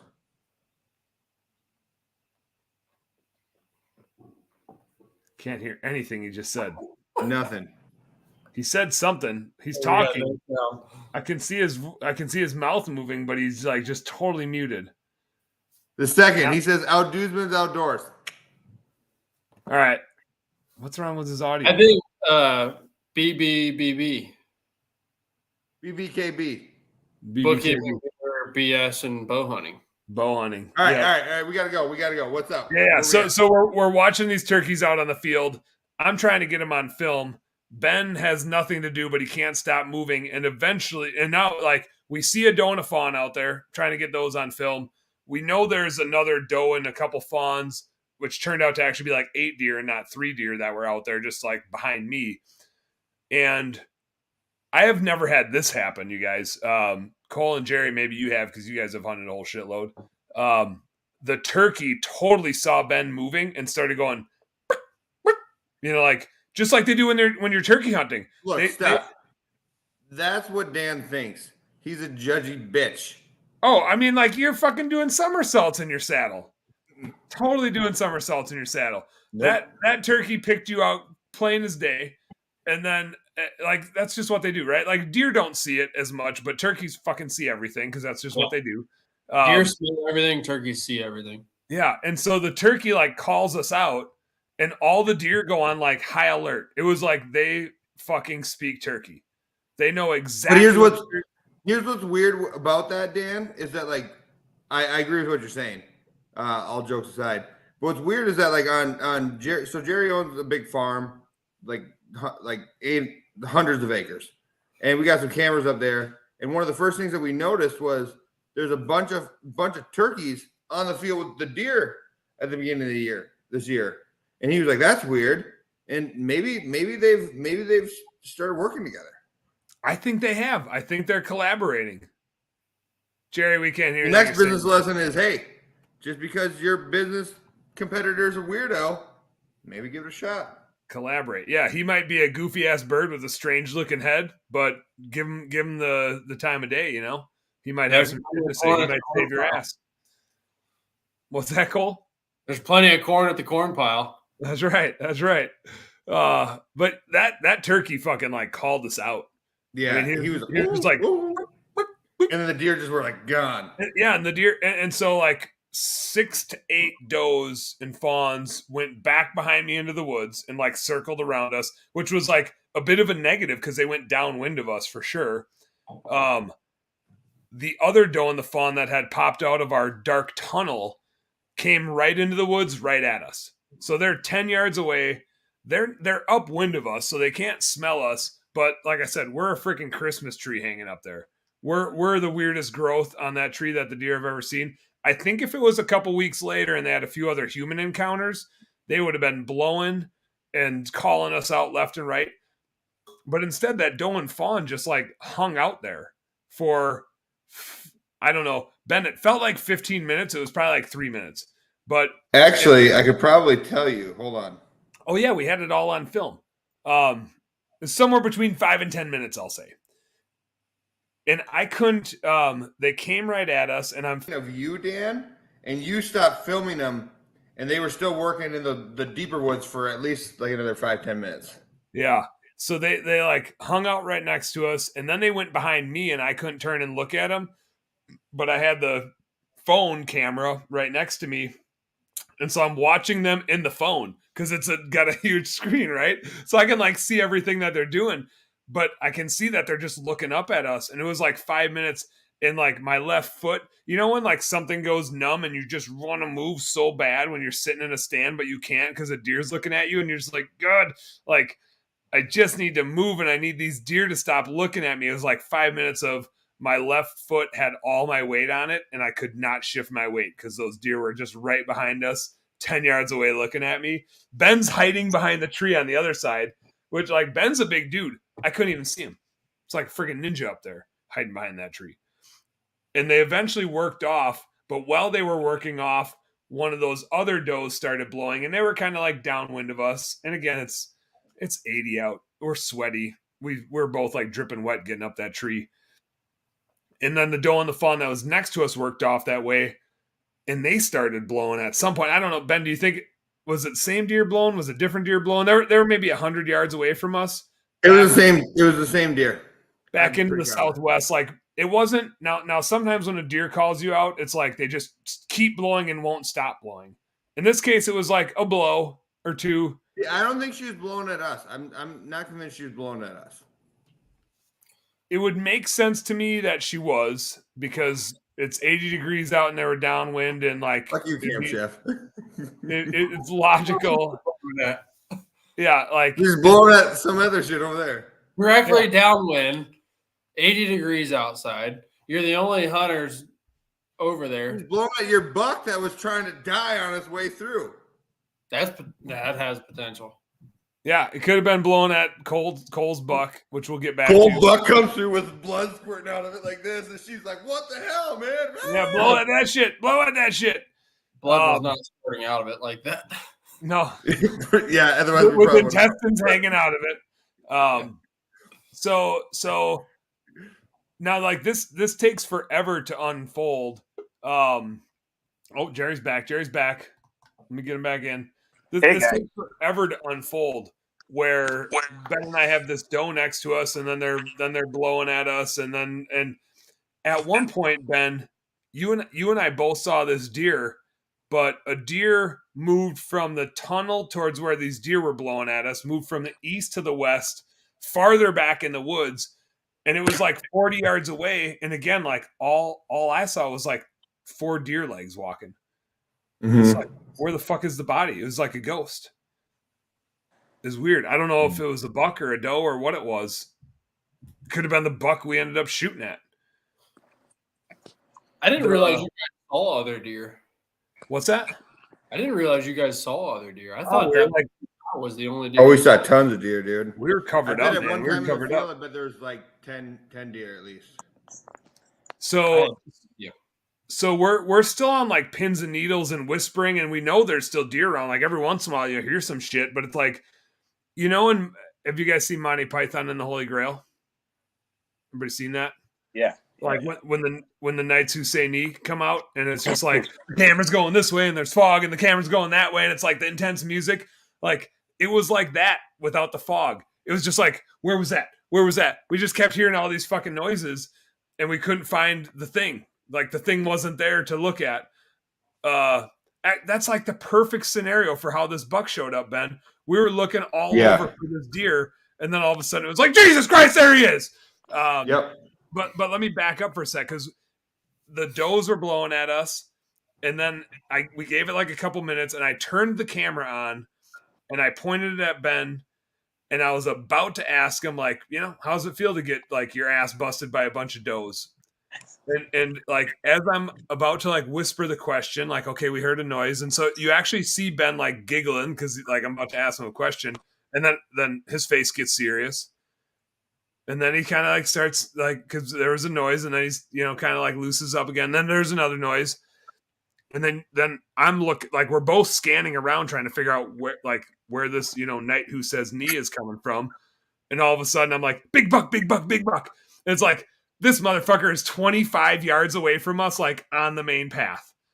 And how the hell he got there, we'll never know. Because I was looking at right there. I've been watching that spot. He came out of the dark tunnel. Thank God he came out on our side of the dark tunnel.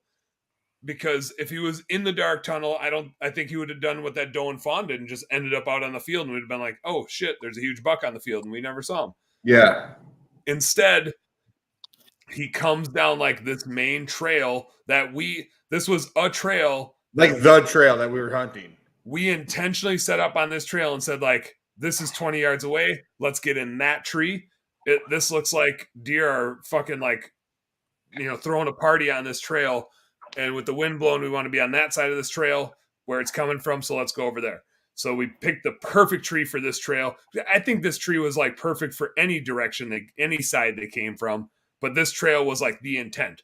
If they want to come out of that dark tunnel, here's the trail we're going to shoot them on. And holy shit, just like there he was. And he's now, I recognized him right away. I mean, it was like looking at your own freaking kids, because I watched him in the binoculars for an hour, not a half hour, on Monday night, and he was super noticeable, like super tall 8-pointer, and I saw him broadside. He was coming across broadside to us, and it was just like freaking super tall ass 8-pointer coming through, and had no freaking idea we were there, just no idea. And he had to come. I mean, like I said, it's a whiskey wind. Well, like Ben said, it's a whiskey wind. He had to have been like 2 inches away from smelling us, and I can't believe he came in with does blowing. I mean, maybe he just didn't want to go that way, so that pushed him out towards us. I don't know. Who knows? Ben, where was your mind at? When did you see him? Yeah, I mean, you were the first one to see him. It's clear in the video. You're like, hey, big buck, big buck, big buck. Big buck. Around, I saw him. And I mean, and eventually I'll get a video put together of all the stuff we got. But Dan's like, big buck, and I turn and I see him, and I'm trying to like, okay, this is so. For all you to know, I started hunting a year ago. This is literally the only other buck that I killed. It was on Jerry's land, and there's a rule on Jerry's land that you got to mount him. So me and Charlie, my son, who you saw earlier, if you've been paying attention for the last hour and 22 minutes. We smoked this dude, and we wanted to do something with him. So I learned how to do all this myself. I cleaned him up, and I hydro dipped him. Me and Charlie hydro dipped him, and Charlie chose the colors red and yellow, right? So that's so I haven't killed a. Pretty sure that's red and orange there. Yeah, I think you're right. I'm not. I'm a little bit drunk. So I also don't know welcome to Bookkeeping Beer and BS. I'm gonna have to take a pee soon. It's gonna have to happen. I can pee in this can. We can ad lib while you go take a pee. It's fair. It's fair. I'm going to this can. Hold on. Oh God. So anyway, so I haven't shot like anything with real antlers, right? The only reason why this thing is here is because like when Jerry went to gut it for me because he's such a man, he was like, oh, that's a button buck, and I was like, what's that? That's what that is, right there. Those little horns. It's a number. Well, Never. So I was gonna take down any last day out of shot buck. with antlers. I mean, any buck is a good buck for your first buck. Yeah. Shoot any damn buck you see on public land. What's that? Yeah, especially on public land. Public land, yeah. Public land. Last Velvet. day of a long week. Like Velvet. I mean, literally anything with any pointy things. Like when you let that buck walk that you took a picture of, I was mad at you. I was mad. I was like, dude, I should have sat where you are. I'd have killed that thing, So I see this buck come along, and Dan's like, big buck. I see it, and I'm like, okay. And what's weird to me is like I was definitely like, and you'll see in the video, like I'm definitely adrenaline pumping, I'm shaking, stuff like that. But like, and Dan says that you were, and if it wasn't for the video, I damn near wouldn't believe that you were talking to me. Oh, I was talking to you the whole time.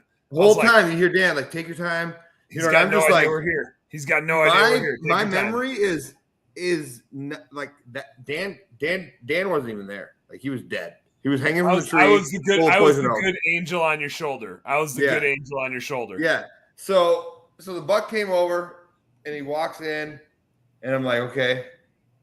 And I pull a lot of weight. I pull like 70 pounds back, and I draw because the way he's walking, you know.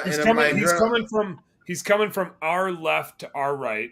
Like the way Yep. I'm looking at him, Ben has to spin around in a saddle to shoot at him because he's behind Ben. So Ben spins around, and he's working from the woods out towards the field. He's still 20 yards back in the woods. Yep. So I pulled back on him, and like he was like walking, and right when I pulled back, he stopped, and I was like, okay.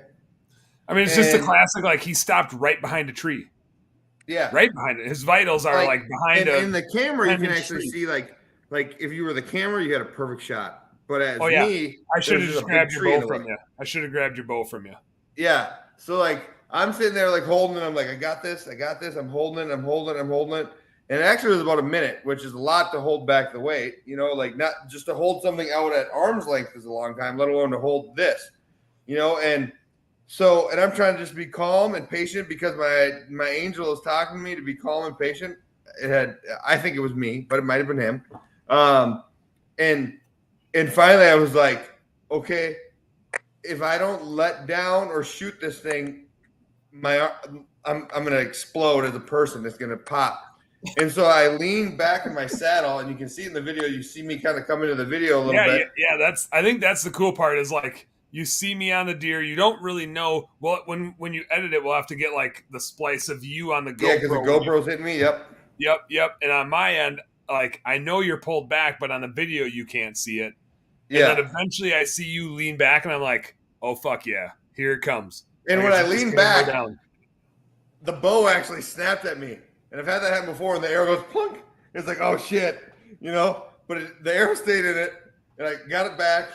Like lined up. now, when you say the bow snapped at you, it's like you went back over the break point. Like when you Yep. pull a bow So when you back. pull out a compound bow, the reason why it's compound is because it's really hard to pull, and then those cams kind of bloop, and it gets easier for a second. So now, Yeah, it has. so I pull 70 yours pounds. I probably think my has like bow.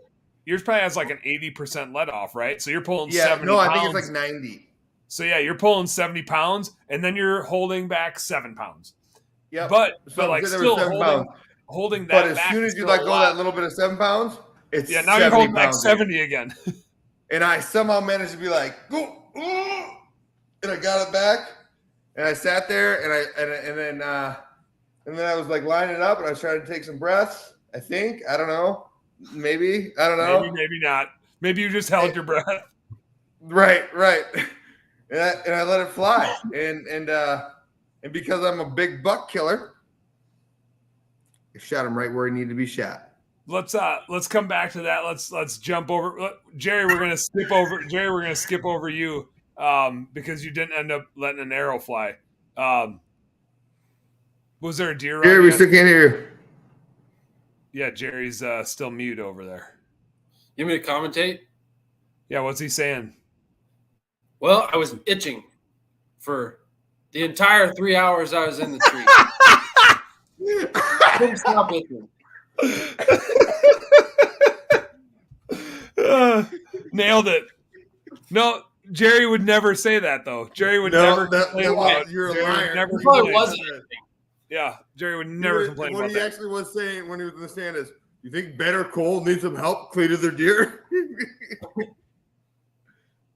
So Cole, it was before Ben and I saw that buck that I think you shot at yours, and we've already kind of hinted that it wasn't the shot that you wanted. What happened? Like, what was the shot progression? What happened, and what'd you see? Yeah, so back to my shot. I had taken the shot through the small window on some deer that I thought were going to blow up any minute and spook. And I knew immediately the shot was a little far back. I've shot deer there before. I have found deer there before after shooting them there.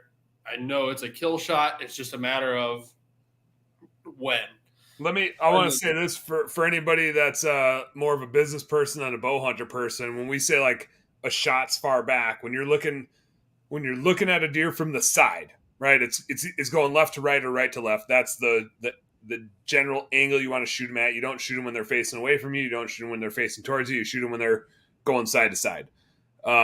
You try to shoot it as close to the front shoulder as possible because that's where their heart and lungs are, is up there, and that's where you want to hit them to have the most efficient, quick kill for a deer. The farther back you shoot them, the more likely you are to hit liver, which is still a kill shot, but a little slower death, or guts, or intestines, or whatever. So, Cole, you said you hit it a little far back, which generally is going to mean guts, intestines somewhere back in there. Yeah, and I honestly thought I was far enough forward that I clipped the liver, and I thought I was going to be okay. So immediately I took probably what felt like a couple minutes, but was realistically probably a few seconds to like, holy shit, this all just happened. I can't believe this just happened on public land on a really nice buck. Was he perfectly broadside, or do you think it was quartering toward you a little bit? Slightly quartering towards me a little bit. Yeah. Okay. So the arrow went in like, I don't know how to explain it. I would say if you know the anatomy of a deer, for those that do hunt, slightly behind the liver and then exited towards the back end of the guts, diaphragm back there, which I knew wasn't the best shot, but again, I was like, still a kill shot. I'm going to find this deer. So I think I called my dad first. I always call him after I kill a deer or shoot at a deer. And I talked to him for 15, 20 minutes or so, and then kind of got my shit together. And at that point, I had already sent out a few texts to the group chat to you guys saying like, hey, I just shot a really nice buck. And I got nothing back.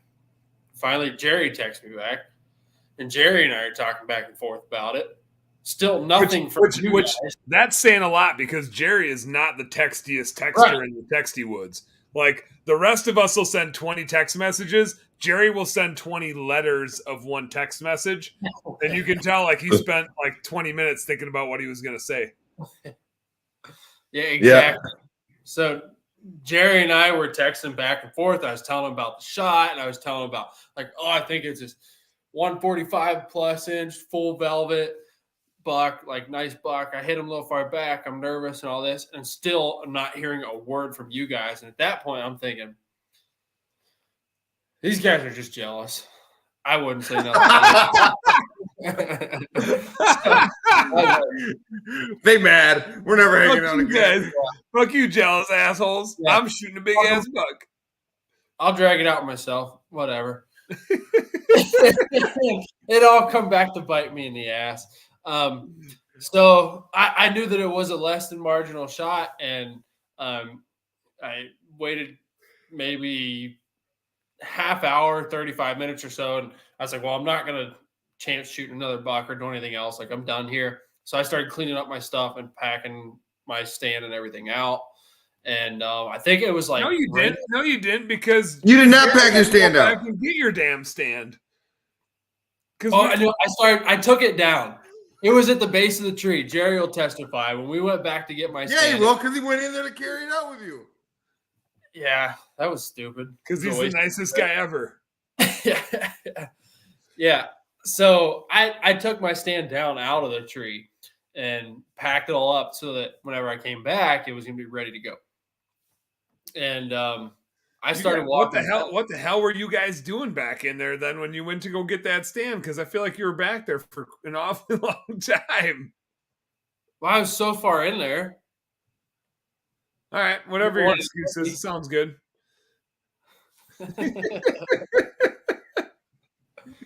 I had to ease the tension, man. I was so nervous.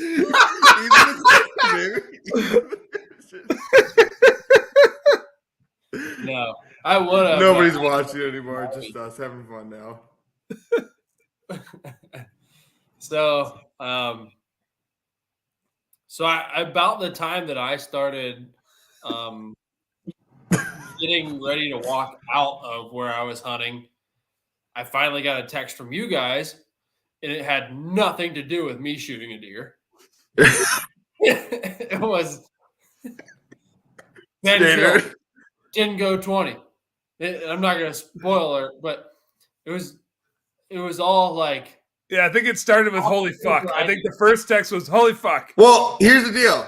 My Yeah. phone was on like do not disturb because we were filming with it, and Dan's phone literally showed that we had service the entire time. He's got a different service than we do until like he hands it to me in my own video to call my kids to tell, like to show them, and like he's like, here, he hands me his phone, and I'm like, it doesn't work, dude. It has no. It had two services. it's It had two bars. It's got 0.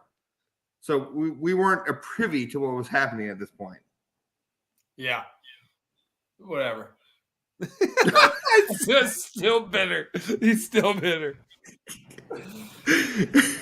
So I mean, my stories, I don't have much excitement really to the whole thing. It wasn't until. But let's go through the whole part of it, because I think this is another like business lesson learned here, where it's like when you start something, you see it through, right? Like you don't jump back and forth. You make an investment and you work the hell out of that investment to try to get it to generate a return, even though like you make this decision to invest in something. Cole made a decision to take that shot.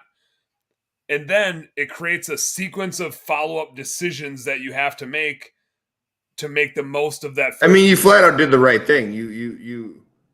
I mean, Yeah, you're kind of getting ahead, Dan. But right now, of all the walking I did that Friday, you guys left. Yeah, you got a workout in on Friday.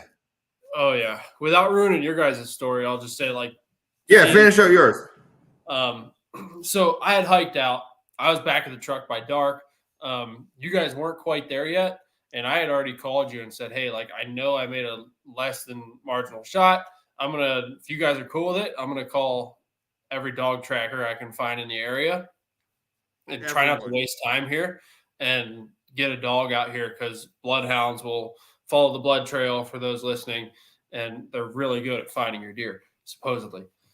And so, yeah, so yeah, so one good thing I knew to do is when you make a bad shot, quite often those deer they're sick, they're wounded. You think about yourself. If you were to get shot, like first thing you want to do is lay down, rest, recover, try to heal yourself.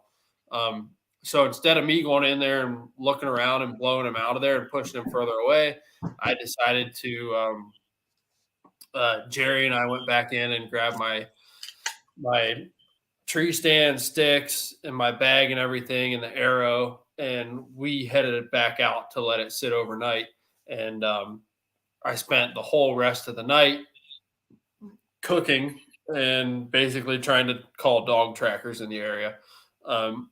Finally found a guy who said he was willing to come bring his dog over. He was a long ways away. It was an interesting process. Now talk about a fucking seasonal business, man. It was an interesting process watching you call all those dog trackers, and it was like one after another was like, this is midnight.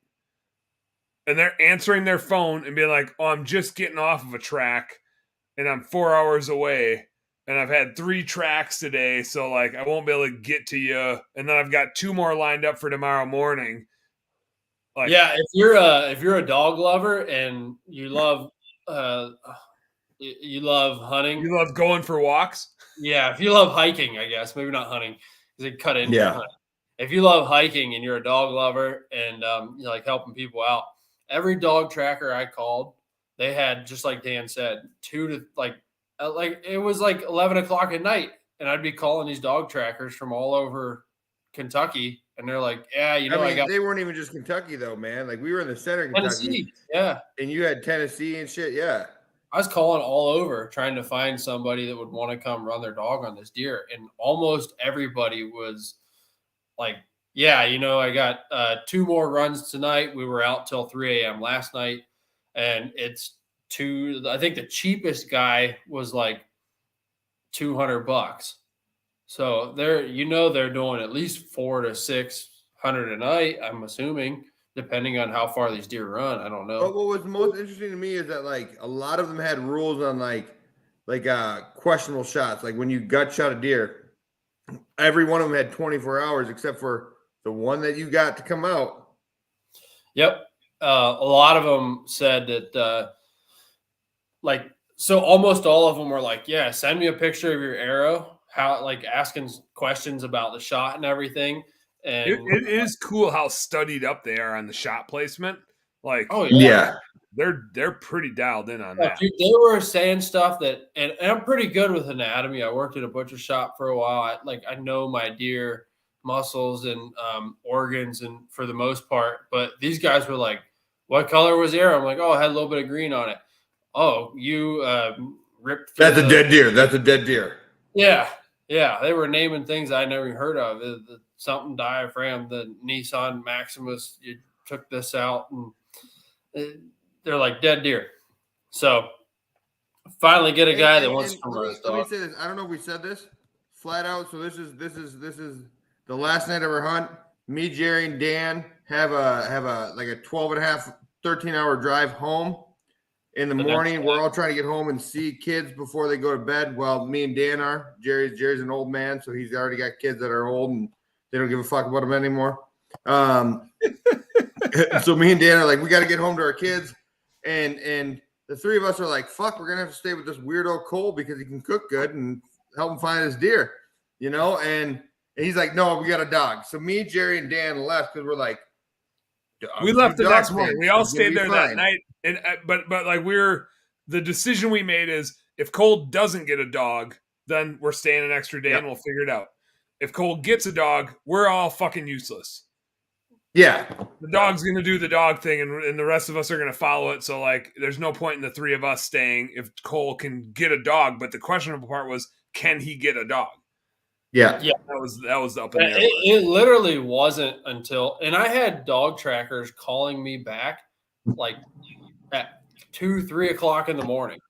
And every one of them seemed to be super helpful and care, like Unbelievably helpful. The dog tracking community, I mean, it blew me away. Like if they have a centralized customer service, it would be top notch. Dude, Like, we should hire them to answer our phones. I've got $1 million idea. If you guys know an app programmer, create an app that dog trackers can like update Answer their status to on, schedule my work. and you can like respond to it. You know, you can book them and schedule them. Like those guys are top. You need a notch. dog tracker, drain cleaning, or power washing. Oh, window cleaning, we can help there too. Yeah, holiday light installation, we got you. Got it. Unless we're out on a blood trail, then we're busy. Yes, yeah. So finally, at like it really was. It was like 6 a.m. I got a call from this guy. He was like, "Yep, just finished up a couple hours ago. I'm gonna sleep for 2-3 hours, then I'm on the road and I'm heading away with the dog." Wow, you okay there? Let's go. So you guys packed up and left the following morning, and me and this guy went back, and we got the dog, and we tracked this deer. In all honesty, I don't question the dog. I question the process. It's hard not to question it when It just seemed very like we did 2 or 3 miles in such a small section of woods. He's like I almost would have seen the deer circling back because we just kept going. Like we did 3 miles with the dog and almost circling back to the same area every single time. And he's like, that deer's up in front of you. He's wounded and he's hurt and he keeps running, you know, and he doesn't want to leave this area. And it was like, yes and no. We didn't have Cole, any. this is the first time you hired a dog, right? Yes. Yeah. And it won't, I'm sure it won't be the last. It doesn't mean I've lost my faith. But Dan's hired a dog one time when we were in Illinois last time, and it went the same as your story. Jerry got a dog. Now, when I hired a dog, we didn't find the deer. The tracker was like, it's a muscle hit. Yep, you had good blood, but it's bright red blood and it ran out, and there's no deer for the dog to find. The deer is still alive. And then Vince confirmed it. Vince said he got a picture of a deer that was like had a wounded front leg and was hobbling. So I think that deer was still alive. Vince got a picture like 2 months later. So no deer for the dog to find, allegedly. Hard to know, but And I think a similar situation with the buck that I shot too. I think the deer was still very much so alive. I don't think that deer was I don't think he was on the verge of dying.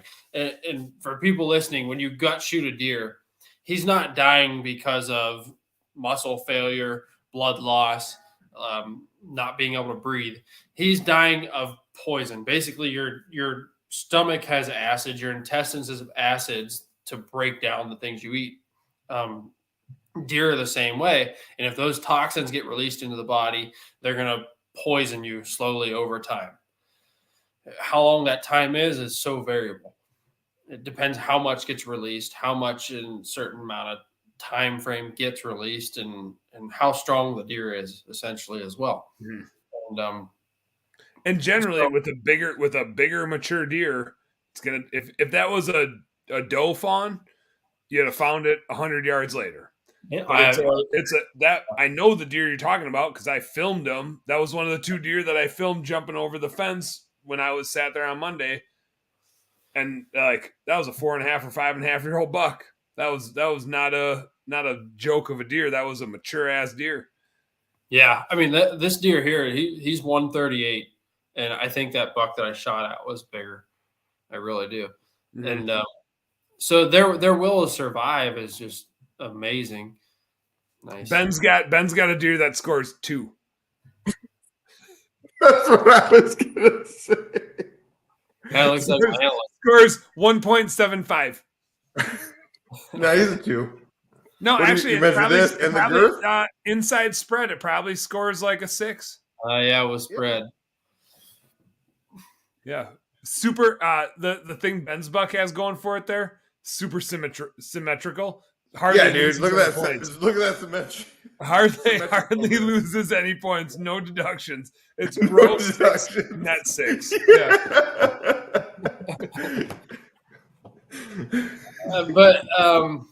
Yeah. So the dog tracker came the next day. You guys were already on the road.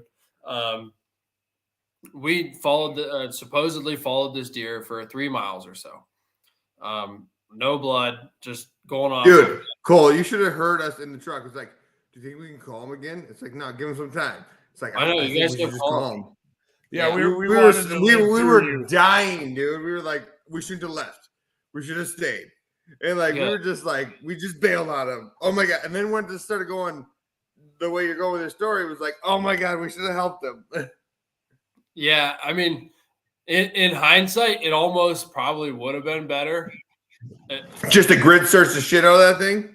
Well, thinking about how alive the deer still was, it almost, maybe it would have been better to go in there with 3 or 4 of us and just be like, bum rush him. And maybe if one of us would have got eyes on him and seen him moving, and somebody get a shot at him, or something, But it's one of them things that you just never know.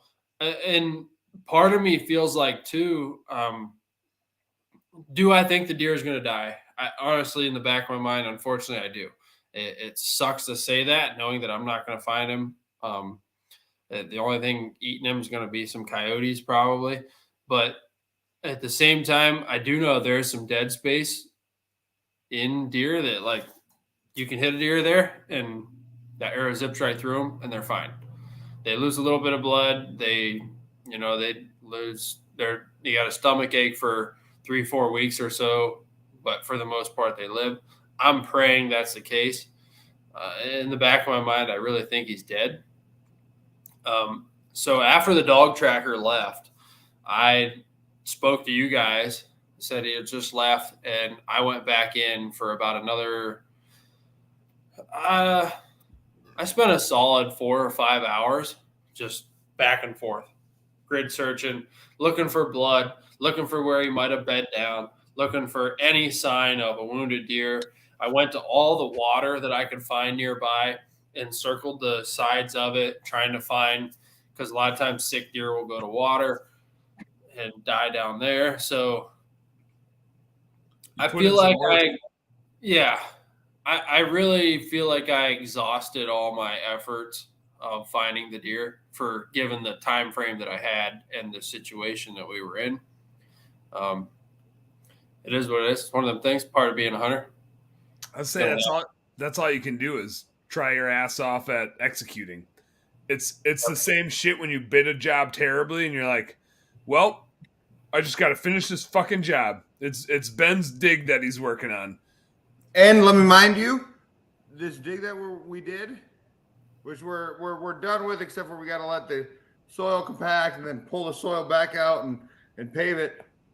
This will be the longest we've been at a job. The hardest that my team has had to work on one job. The most soul destroying that we've had at one job. And this will probably be the job that we've lost the most money on ever. The amount of money that I just paid to fix this lady's sewer is probably pretty insane. I don't even want to know. I could figure it out for you. No. No. What, Cole? I said you probably learned a lot. Yeah, we did. So, I mean, there's something to take from it. Just Right. like, And that's even with what you're saying. You know what I mean? You learn every time you're in the woods. You know, like you learn. yeah, I mean, just like this situation with this deer, I learned a lot with this deer. What's hard for me about the dog thing, Cole, is because like right now with our season just starting last Saturday, in all of the Minnesota deer hunter groups, there's dog trackers and they're like, don't grid search because they're like, don't fucking grid search, you're gonna fuck my dog up. And it's like before dogs, everybody grid searched and still found deer. You know, it's like if you're not like, it's like that's what gets hard for me in decisions that I make, whether it's hunting, fishing, business, relationships with, you know, marriage stuff. When there's two options and it's like there's heavy consequences to both and heavy wins to both, and you know, it's like do I grid search for this deer and then call a dog? Do I call a dog then grid search? You know, or do I just grid search or just dog? You know, it's like they're kind of like getting to the same spot, but it's like which one do I do? You know? and I think that goes back to what we were saying earlier. Is ultimately the best thing to do is do something. I think Take action. Take action. A lot of people would have been like, you know, I got no blood trail. Deer didn't look hurt very hard when he was running away. I looked a solid 20 yards or so, didn't find any blood, didn't kick up the deer. I got to go home the next morning. It is what it is. Yeah, I think a lot of people about that. Yeah. You're better off taking action and fail, so at least you can learn something from it, than to just be like, it's out of my control because it's not. Yep. We when I was in Illinois last year and I hit that deer in the shoulder, Ben, same thing. It was like it was $250 for me to hire a dog that was already out there for somebody else's deer. But same thing, it's like that's a small price to pay to know and have a little bit more certainty. Because I could have tracked it and then been like, fuck, the blood ran out and so forth. But it's like the dog can confirm what I could find, which was that the blood trail died and the deer. That is interesting. The dog with you did prove what we've found out later. So it did. He literally got to where I got and was like, well, this is fucked. Where'd this son of a bitch go? It was like, it was like to a T. He's like, he ran the route, man. And I was gonna say, and not only that, like I feel like I owe it to that deer to lost all my options. Yeah, like I absolutely. made a conscious decision to take that deer's life, and I didn't do it in the most ethical way. The next best thing I can do is exhaust every effort possible to try and find that deer and make the most out of what may or may not be left. Let me jump to my first deer kill. I'll do it fast. It was on Jerry's land. Then we got to get to your story, Ben. Yep. It was on Jerry's land. Me and my son Charlie were in a ladder stand. I shoot this doe. Jerry's like, back out of there. So we shoot the doe. I leave. Me and Charlie leave. We go get some pizza. We come back. We're crawling through the woods, and another inside joke is my picture. My picture of Jerry when he calls is of Jerry's butt because he's in front of me crawling, and he's like, and I'm like, we're crawling through the woods, and I'm like, it's right there, Jerry, and I'm terrified. I don't know anything about nothing. I started deer hunting a year and a half ago with Dan, And so Jerry's like, where? And I'm like, it's right there. It was literally like 5 feet from him, but he was like up looking around like this on his knees. And the deer is still looking at him. And so Jerry's like, okay. And so Jerry knows I'm new. Jerry knows my kid's with me. He walks over, stabs it a few times with his Leatherman. Stab. And I'm like, oh my God, he's such a man. I'm just like a little bit heart-struck.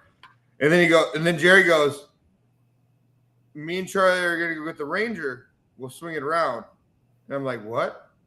He's like, we're going to get the ATV and we'll be right back. And I'm like, oh, okay. So he leaves. I called Dan right away. Like, Dan, this fucking deer is alive. It's looking at me right now. I'm sitting right by it. I can feel it breathing. There's air coming out of these holes in his chest. And that Jerry just put in it. And he's like, and Dan's like, I'm sorry, man. You gotta take it out. So I'm stabbing this deer. I'm fucking crying and shit. I'm like stabbing him and I'm stabbing him. And at that point, like, I didn't want to do that, but like, you gotta honor, not even honor, I don't know, whatever word you want to put to it. You gotta finish what you started. Mm-hmm. And I had to you gotta finish that dig job that you're gonna lose the most money on you've ever lost. You just gotta fucking be like you started, you gotta finish. It's what's done is done. It's just literally it's just what's the right thing to do from here forward. Yep. Everything else that's happened is irrelevant. It's all that matters, right? And it's hard to like get your mindset around that because you're emotional about all that shit. But now all that matters is from here. What are the best decisions you can possibly make? And that same shit is so relevant to business. That happens all the time in business. We fuck something up every single day in our business. And you got to have like the shortest memory possible to get over a bad client interaction, to get over a bad employee interaction, to get over a bad like money decision. I think one of the best things that's helped me grow my business is being able to recognize something or an effort that isn't working and quit doing it immediately and accept the consequences and move on and try to figure out like, okay, what's the next best route to go from here? Oh yeah. I got like, you mean like not having blue skies do your bookkeeping. It's a perfect example. Yeah. I'm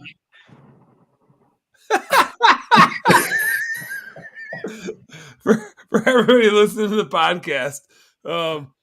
I think that was before you shot your deer. That was the first night I hunted that same tree when I saw the little spiker.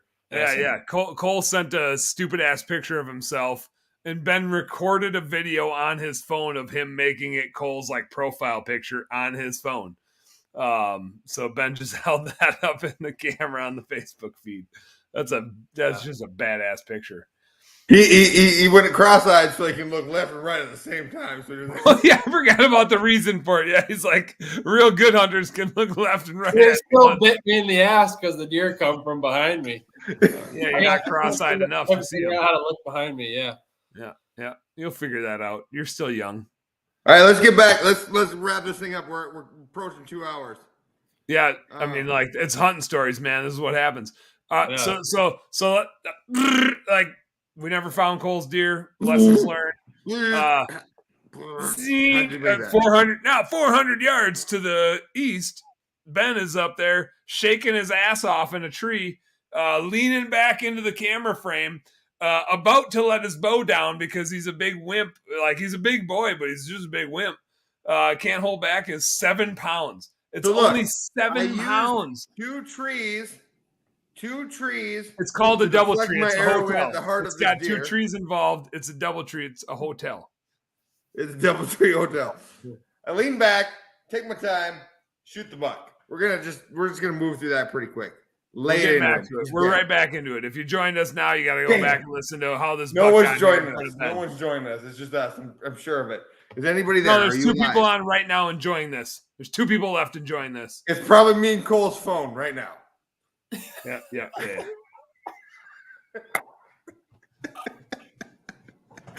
So I shoot the deer. Bam! Big buck killer Ben at it again. Now,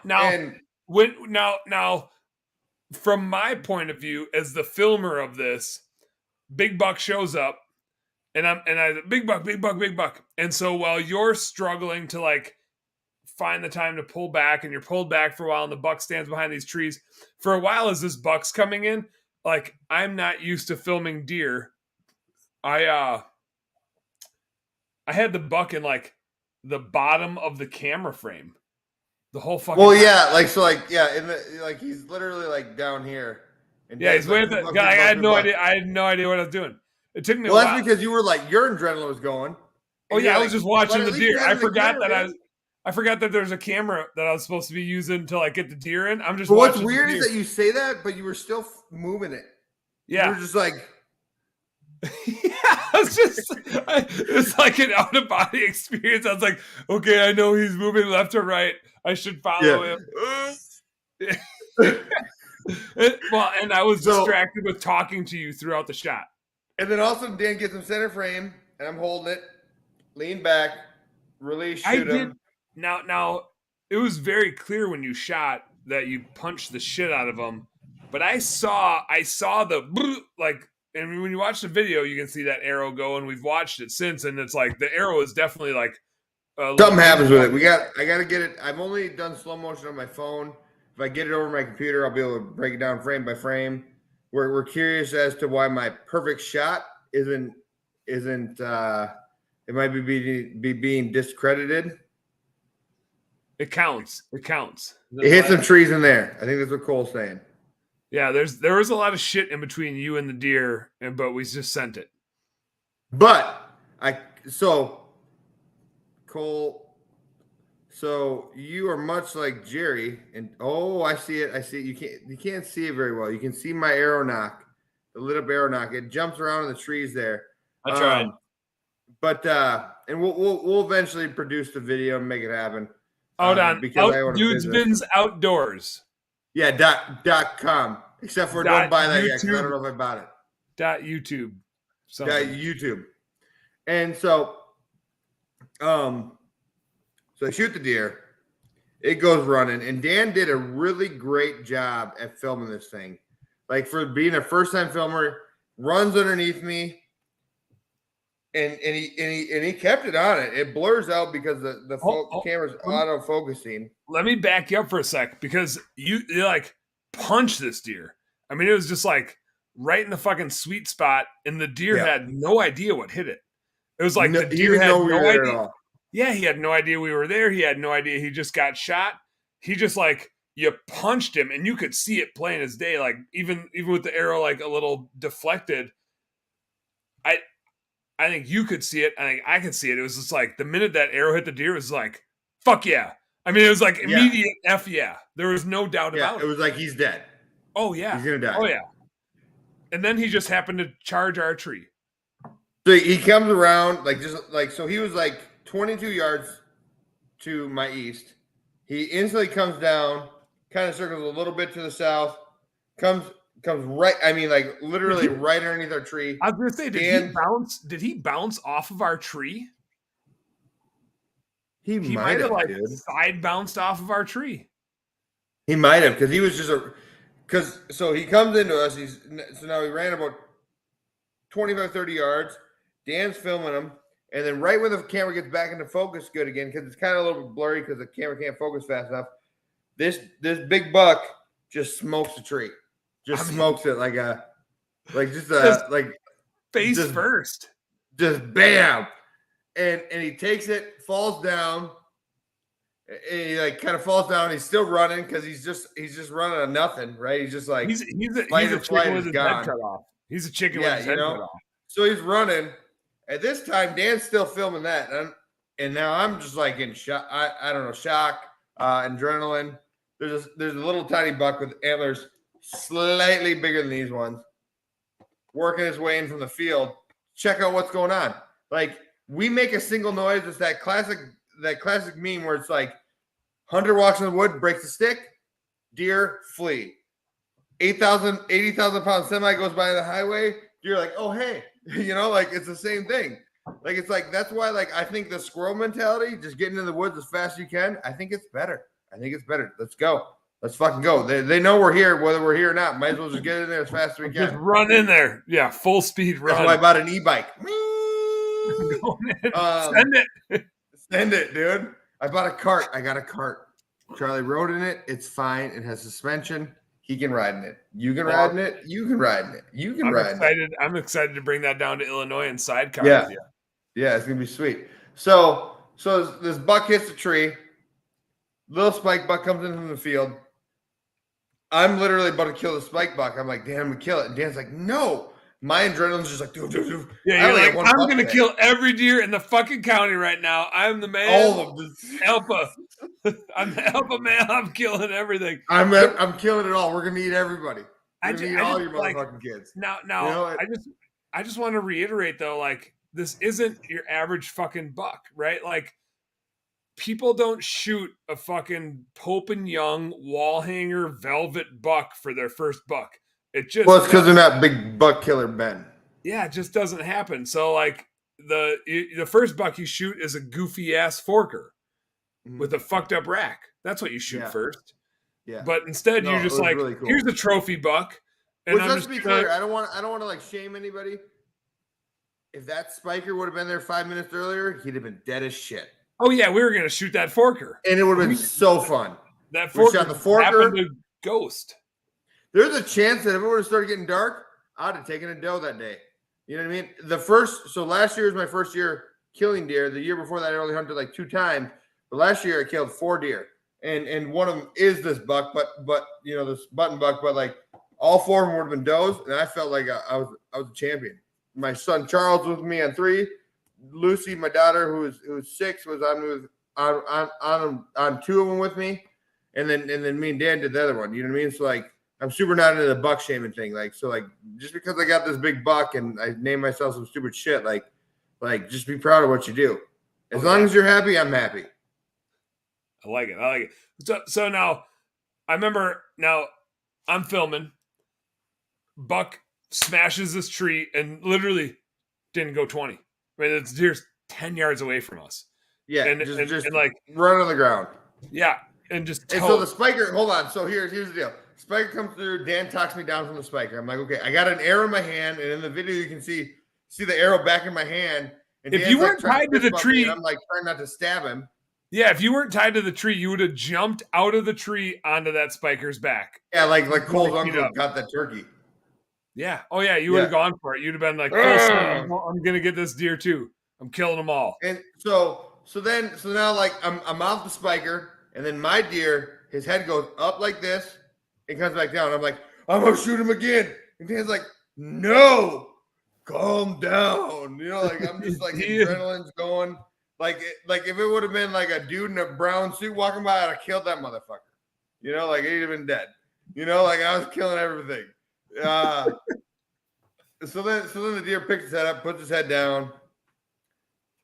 I mean, I just want to call my kids. I've never seen that happen before. I've watched a lot of deer fall. I've never seen. Now, speaking of like shot placement, and we talked about that with Cole's deer, Ben shot this deer through the top of the heart, and we actually ate the heart that night. The arrow didn't go through the heart; it went through the top of the heart, like it cut the arteries off the top. Everything that goes to the heart was done, and so that deer, I think, from the minute it turned and ran towards us, I think it was blackout. I don't think it saw. I think it was just like its legs were just going because it honestly happened to turn and run that way. I'm no like amazing archer as some of my friends know. You know, you're just like but it was a perfect shot. You know, and whether it hit trees, it doesn't matter. Where that deer got hit was perfect because like it died instantly. We were able to, like, if you would have shot it right in the heart, you probably got the same effect, but then we wouldn't have necessarily been able to eat the heart. You know what I mean? Like, so like it was perfect. You know what I mean? It's like cut the heart out. As the camp chef, as somebody that likes to cook a lot of deer meat, like that is the most ideal shot you can ask for. Yeah, man. That deer has 0 waste seconds before he's dead. So it's super ethical from an ethical standpoint. And good for the meat. Very fast. Less adrenaline. And it's good for the meat. You don't ruin any meat, and you don't ruin the heart either, which is often overlooked. The heart's so good. Yep. Basically, just cut the top of the heart off, went through both lungs. I mean, it was great. You know, like if I could do that every time, that'd be really cool. You know, but Same. so yeah, so that. But it's so hard. nobody- It's hard to bank it off a tree like that every single time. Well, I mean, that was my first time, so we'll see what happens. Number two, that I try to tree bank or whatever you want to call it. I should change my name. Tree banker Ben. Buck Killer Ben, aka TBBBKB. Yeah, and so it was really fun, man, so just to kind of fast forward because I've been doing this for a while, I was able to get onto the in the video that Dan was taking my cell phone. I wanted my phone to call my kids because I've been hunting a lot with my kids. His phone didn't work. You can see it on the. Actually, this is a pretty good part of the story. So you can see it on the GoPro, and I'll put that video on there. I get the phone, and I'm like, Charlie, look, I'm like, look at this deer, and he's like, that's so cool. And then my daughter Lucy comes over, and she's like, whoa, and I'm like, yeah, and she's like, I got a bouncy ball. She's got that is laying around here in the garbage somewhere. She was interested in your big buck for like a half a second, and then she was like, Yeah. "Check out this bouncy ball." She's like, I got a bouncy ball, and it glows when you bounce it. I was like, oh, cool. And I'm trying to support her, because like I love her and I'm happy for her, but like, I'm like, okay. And then Charlie, like, now that Charlie's got a break in the action, he's like, oh, but Dad, let me show you. He gets it. I got a gumball machine. So he's been mowing lawns at my business and the neighboring business, which is they got like Teslas and Lamborghinis in front of it. So he just feels like he's just cool. So Charlie's mowing these lawns, making some money. So I got a gumball machine. He got this shitty gumball machine. And I'm just like, okay, cool, man. This is pretty much the biggest moment of my life right now. And this is, the last time I had a moment like this was when one of you two came out of my wife. But yet, this is your gumball machine. Okay, cool. I'm happy for you. Yeah, the bouncy ball and gumball machine. Awesome. It was fucking ridiculous. They're just like all pumped about their shit. So we hang up, text Cole, text Jerry. We climb down. We still had plans to film footage, me and Dan, but like at that point, like the adrenaline between the two of us was like, it was like a high school locker room at the first homecoming win in 20 years. Like it was just like pumped up. like our tiny dicks this big. We're like this. They were like, We're just fucking huge. We were too jacked and up. so we're like, bro. Dan did get a video of me walking up to the deer. After that point, I blacked out. I drug that thing out because Dan thinks this whole thing where you got to drag the deer out. Jerry's like, can I help? And Dan's like, he can do it. I was like, can Jerry help? We drag the deer out. No. You and I dragged the deer out. Yeah. You didn't drag the deer out by yourself. You and I dragged that deer out together. I said, we motherfucker. The whole way. And Yeah, you made it sound like you dragged it out by yourself and you turned down here. help. I was like insisting. Okay, I went too fast, but I feel self-conscious that we're at 2 hours and 12 minutes. And Jerry's looking all puffy again because he's sleepy. That's okay, Jerry. We still can't hear anything Jerry says. His microphone's not working. But he's got a great Out face. on video, getting free entertainment.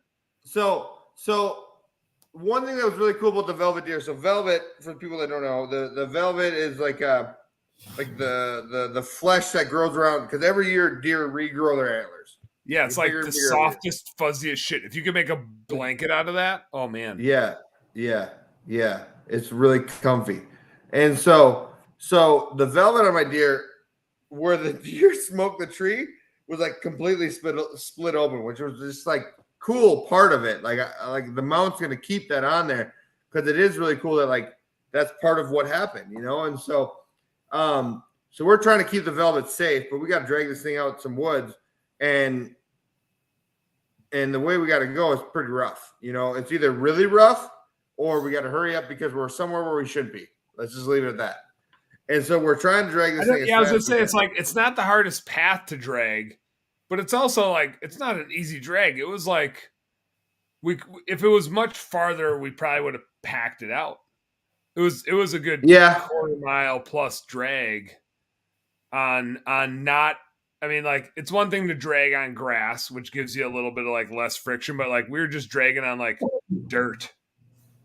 dirt, Like, trying to avoid a lot of certain friction. crops and stuff. And then we were also waiting, like we were trying not to ruin Jerry's hunt because Jerry was between us and the truck, and then Cole is on the other side of Jerry, and he's trying to get to us to communicate and help with us, and we're like trying not to ruin Jerry's hunt. And then finally we decided to roll in on Blister Boy. We're like, hey, we're coming, you know. Blister Boy. And we drug the deer in there, and then long story short, me and Dan are trying to be careful with the velvet so we don't rip it more. But I mean, towards the end of that thing, then me and Dan got in a fight, which way was short around this circle. We Dan didn't get in was a right. fight. I never fought. You instigated, and I backed down, and you made a terrible decision, and I just let you make it. That's because I'm a man and you're not. But that's cool. Okay. No, I'm just kidding. No, I'm just poking fun at it because Dan would have been. I mean, either way, right? It was hard to go either way, but I think Dan's way would have been a little bit easier. So we get the deer out. I'm about to die. We're sitting there, and then Cole goes. So now we're coming back to Cole. He goes, all right, I'm gonna go get my stand. And me and Dan are like, the fuck do you mean you're gonna go get your stand? Why is your stand here? You've been dicking around, running around in a Yeah, circle. you were back at the truck for like a half an hour, and we're like, why would your stand not be back at the truck? Why would you have left your stand in the woods on our last hunt when you knew that we shot a deer and you shot a deer? Like, what is your stand still doing in the woods? But you got to remember, adrenaline plays a mother,fucker, right? You know, I was gonna say- excitement and adrenaline. You know how you do things and then think about them later when you're really excited? Oh yeah, Yeah, Those things. yeah, yeah. yeah. We assumed that reason, but while we were standing by the truck and you and Jerry went back in the woods, and Ben and I are like, why the fuck would he have left it back there? Like, the only reason would be just like, there is no good reason. No, You know, here's a good reason. Here's a good reason. I'll tell you the good reason. The good reason was so that Ben Smith could lay on the ground and act like he's dead for the half hour that it took Cole and Jerry to go back and get that stand. Oh, it's a I good was reason. wrong. I think my thought process was we're all going to go back in here like an army and everybody's going to carry something. I'm Oh, not going to carry anything of my own shit. Oh yeah. I'm just going to walk back scotch free. yeah, it's because like when you think all your friends are gonna make questionable shots on deer, I can understand that. Yeah. When you're just like, shoo, lasers. Oh my god, Yeah. I'm gonna change my name to Laser Ben. Laser Ben. Oh, here we go. But just as an overall recap, I think it's such a telling thing, which is, you know, we recorded the last part one of this literally with one hunt to go. And all of this shit happened. We just recorded like an hour more of content than we did even the last time. And it was one hunt, right? One hunt with 4 guys, but even we only had 3 sits because Ben and I sat together. And just always going back to our businesses, the speed at which shit can change and the cards can lay out the right way to go Here's like what's interesting. happens and give you an opportunity. All 4 of us, even Dan with his buck kill, all 4 of us, I don't know if we wouldn't have had this hunt this last night, do you think any of you guys would have went back? I would have if you guys would have. I think I'm with Dan on that. Same. I would have been the same way. So one of us would have had to been like, hey, are you guys bored? Do you want to go to fucking Kentucky? You know, like this last hunt between me getting my deer, Cole seeing the deer, the whole way that the whole plan came together, it made it, man. It made it. Yeah. Like my closing thoughts on the whole hunt are like, I didn't have high expectations going into it. Not because of us, just because public land, early season, 2 things I am not familiar with when it comes to hunting. And we were just on random land, dude. We had no idea. It wasn't even like public land that we knew. You know what I mean? Yeah. So for us to have a 50% success rate out of 4 people, potentially very well could have been 75% success rate. Yeah. It's pretty damn impressive from what I know. Super impressive. It really is. I'm proud of all of you guys. And for that to be your first decent buck on public, Yeah. land, dude, that is It's a hell of a buck. Yeah, like yeah, man. your buck sounds is special. just as good as my bigger bucks. Yeah. When we talked to the taxidermist, Ben and I went there on Friday when we got back into town, I think. And I think consensus was it's probably like 130 to 140 inch, somewhere in there. Yeah. I don't know man, how they score. I don't know how they score velvet bucks though. I'm not sure how they figure that shit out. I'm not sure either, honestly. This episode turned into Jerry just being on mute again, just like he was when we were in the cabin, because like he just technology. It's like it ended up being This the same. episode turned into you going to the bathroom with me. Ben's going. He's going for it. Please, for the love of God, put yourself on mute. Just do us all a favor. Ben, this is not a porno. Please, for the love of God. There you go. Yeah, we're up high. We don't want to hear you pee. You see how I checked it? I can mute you. I can mute you. Okay. Yeah, Ben's on mute. So that's just what's going on. Part of it is, and I think this is an entrepreneurial thing too. The best part, Ben's laughing so hard as he pees, but he's on mute. So it's just like you just can't hear it anyway. But he's really getting a kick out of himself. He's loving it. He's laughing so hard. He's having the best time of his life. Looks happier than he did after he shot a record buck. Good job, Ben. Way to take a pee. You're so proud of yourself. But there's this like metaphor of and we talked about it when we were in Kentucky too, and I'm changing like the sign off to the show, because yeah, you can work smarter, and that's super cool. Work smarter, not harder. Yeah, that sounds fucking great, except for like you still have to work harder too. We were like boots on the ground. Cole and I, like, we sat that one. Somehow Ben and Jerry weren't in the rain. And that day that you and I went in there on a Monday, we got downpoured on. Like, fuck work smarter, not harder. Like, we had to be out in the rain in a downpour waiting for the bucks to come out. So, yes, Jairus says, okay, I remember Smith Outdoors. Did I get it right? All right, Ben. We'll sign off. Laser Ben back. But man, it's just like whether it's hunting, whether it's any other hobby that you have, fishing, fucking beading, fucking buttons, whatever you're into, or running your business.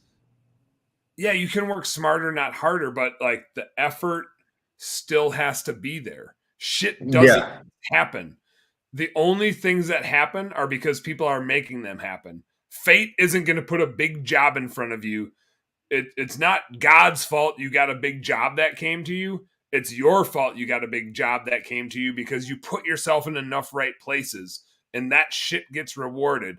If you work really hard and if you keep moving and putting yourself in the right places, that is what gets rewarded. And it's all you. It's all you going out and doing big things. Everett has to happen. You have to work harder. It doesn't matter if you're smarter. I mean, smarter helps you get there, but like you have to work harder than the other guy that's just as smart as you are. You know what I mean? Like you have to. So like everybody can work hard. Everybody can be smart. Not everybody can work hard, and be smart at the same time. And like, so Ben, I think you got drunker since you went to the bathroom. Yeah, I'm a little drunk. So just since you went to the bathroom, did you do like a couple shots of tequila when you were in there? But bam. So one thing that I want to share that I think was really a special moment with, it's a little bit out of nowhere, but it's a little bit on topic. My son Charlie, he's 8. He's much a part of my life. The other day we were at my shop. So I own a sewer and drain cleaning company. That's my main focus. I own some other stuff that very much relates to that.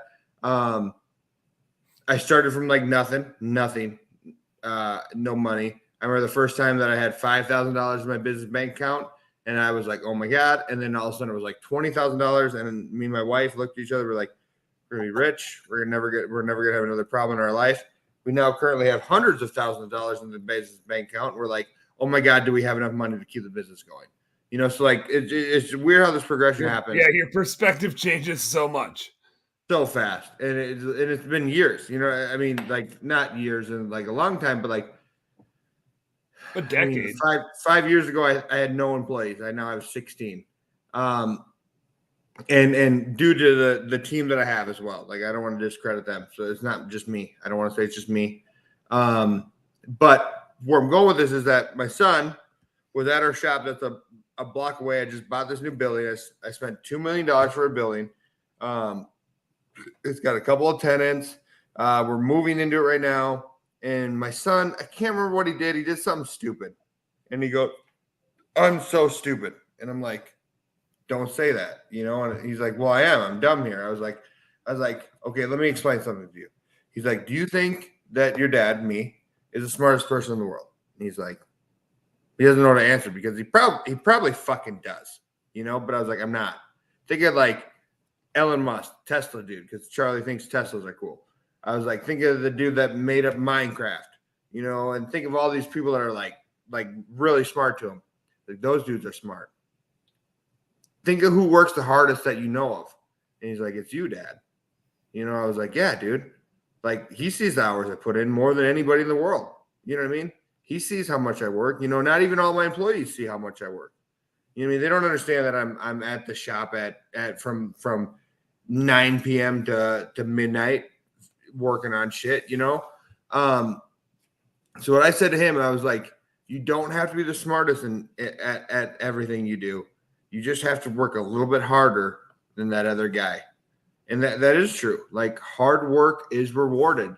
Now, hard work undirected and not being pointed in the right direction is not great. You're an idiot. You know what I mean?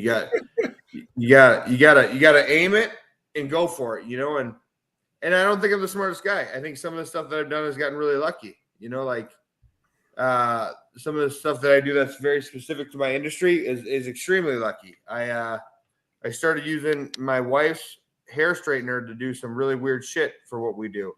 And it really changed the way that things are done in my industry. Like a lady's flat iron. Right? You know, so you got to work hard. No matter how smart you are, you got to work hard. Yeah. There's just no substitute. There's no substitute. Hobbies, work, whatever it is. Driving home Like Jerry right now on mute. Go get it. Yeah, I think a lot of people say like, oh, successful people they're just so much luckier. Like, oh, you're so lucky you get to take this time off to go hunt. You're so lucky you get to do this. Like, yes and no. Like, we've made educated effort towards the goals we want in life to get to this position.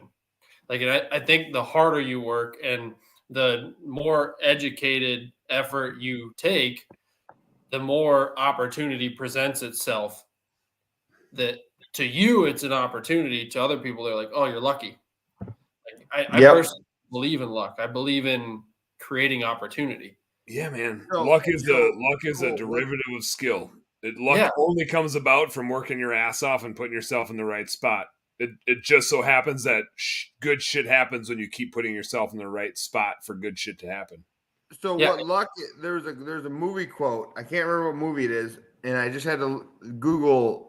Luck is where, because I can't ever remember it, but luck is where preparation meets opportunity. Exactly. And that is true. Like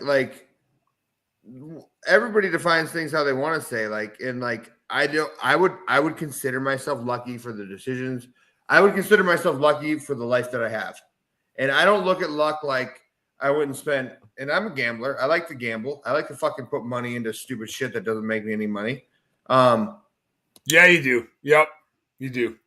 That's my conservative friend. That's boring as fuck. And how to get there? Bam, boring. Finance dude trying to keep more money in your pocket. It's so funny that we're such good friends. Like I'm just like we're such opposites with the money thing. But luck. When I think of luck, it's like I almost look at luck like the words like good luck, good job. I'm happy for you. You know what I mean? Like that's how I feel about luck. It's not like hey, I was randomly standing in a crowd and somebody gave me $50. It was like, man, you're lucky. You had a great opportunity in front of you, you know, because like, and even at that, like, even if you want to look at luck like it's straight up luck, like the definition of luck, it doesn't matter how lucky you are. If you don't take advantage of that opportunity when that luck brings it to you, it doesn't matter. You know what I mean? You have to do something with what's in front of you.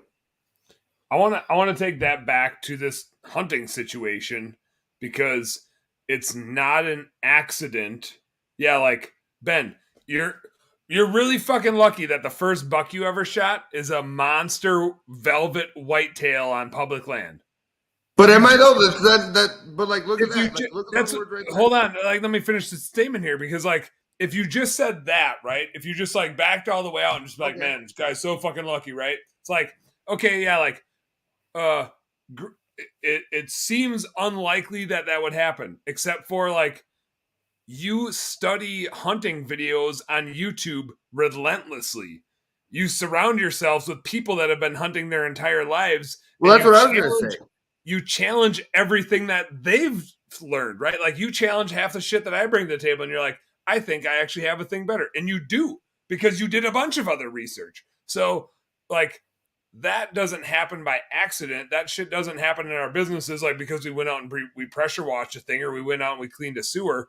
It's like the I'm going to go learn some shit and I'm going to go study what bucks do in early season and I'm going to figure out different ways to hunt public land. And then we're going to, and like, it wasn't by accident that Cole and I went and got access through that private land. It was like, we know we need to be behind these soybeans. We know we need to see what's back there. It wasn't luck that we got back there. It was hard work. We could have walked around 3 miles, but we said like, let's find the most efficient way to get back there. And we tried a couple others and old man Callahan said, let's do it. So like, no, he didn't. We're going to have to, Jarvis, edit that name out. So right there, so like I've surrounded so I was actually just talking with one of my very young, and well, he's not that young, one of my younger employees yesterday, and he, you know, he was going on and on about how hard some of the stuff that he had, like how, and I don't want to say he was like whining to me or like discrediting what I went through because he doesn't know what I went through. But he's saying all this stuff about how his family's heavy and he's dealing with this girl problem and he's a younger dude and he's a good dude. He seems like a happy dude or like a good person. And he's talking about all this stuff. I was like, look, dude, you are who you associate yourself with. So with me, I went on a hunting trip with these people on the screen, right? Dan's been hunting forever. Jerry's been hunting for fuck ever. Cole's been hunting forever. They all have family that have been hunting. And I'm just like, hey guys, what are we doing?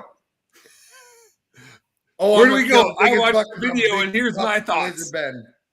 You know, and so like, so you are who, and just like I told this employee, I was like, you are who you surround yourself with. You will be judged by the people that see you by the people that you're around. You know what I mean? So like, if people knew who the four of us were, and they saw me hanging out with you three, they'd be like, oh, Ben kills big bucks. You know what I mean? Or not big bucks. Ben's a deer hunter, right?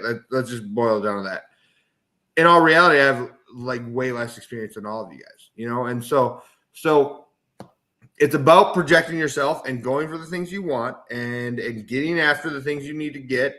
And when you see something, get what you want. You know what I mean? And like, and make sure you're having fun along the way. Yeah, and See you later, like, team. I'm signing out. Like you're hanging out with a bunch of guys that know what they're doing hunting wise. For me, I looked at it as like I get an opportunity to hang out with a bunch of guys that are where I plan to be with my business eventually. Mm-hmm. For me, it was surrounding myself with people who are where I want to be business wise. We just happen to be hunting. Which is super cool. It's a great distraction. Absolutely. And that's the way I would want to do it. Well, look at Jerry's in his trophy rooms. Jerry's got a fucking massive trophy room. So that also brings it down to another thing that I often tell people that gets weird. Because I'm not good with words, but I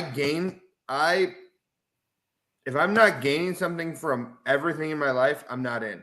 Whether that's a friendship, a business relationship, a marriage. I guess the one thing I get a pass is maybe my kids, right? Because that's something you're kind of stuck with. But like, Yeah, you're just gonna pour into them and hope that it works. yeah, And they're gonna be like, check out my bouncy ball and my gumball machine. yeah, totally. It's just so it's like, priceless. It was so funny, like being It up was in so that tree perfect, with dude. you. When I you were wish just I would have so been screen pumped. recording my phone. You dude. were It would've been so amazing. pumped, and they're like, "But my bouncy ball lights up." I'm man. like, okay, yep, and I love you. But what I'm getting at is that like you should be gaining something from every relationship you have in this world, and some people take that poorly, but like you should. Like that's what life is about. Like if you're not getting something out of a relationship, then you might as well not be in that relationship. Like me and Dan, we met like maybe 2 years ago. Yeah, actually, like exactly 2 years ago, because it was the September BB&B, and then Oh, weird, by it was. that fall we went out hunting. We were like, Yep. I was literally like, "You have a bow and you want to go hunting, and you just need somebody to show you how to do it." And the You're only coming over reason to why my I house, and found we're fucking Dan, doing this thing. me and Dan live about 10 miles apart for now. And in Minnesota, and we met in Nashville, Tennessee, and it was at a business event, and the guy that was one of the hosts I was like, hey, this Dan guy seems interesting, and so then he coordinated it. So I sat next to Dan. Me and Dan have become best friends. And Cole, you're out. Jerry, you're out. We're like this. Okay. But like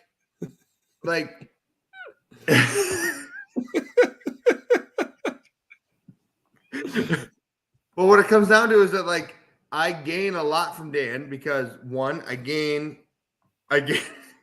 damn, also my ADHD brain raced to what Dan gains from me, and it's not great.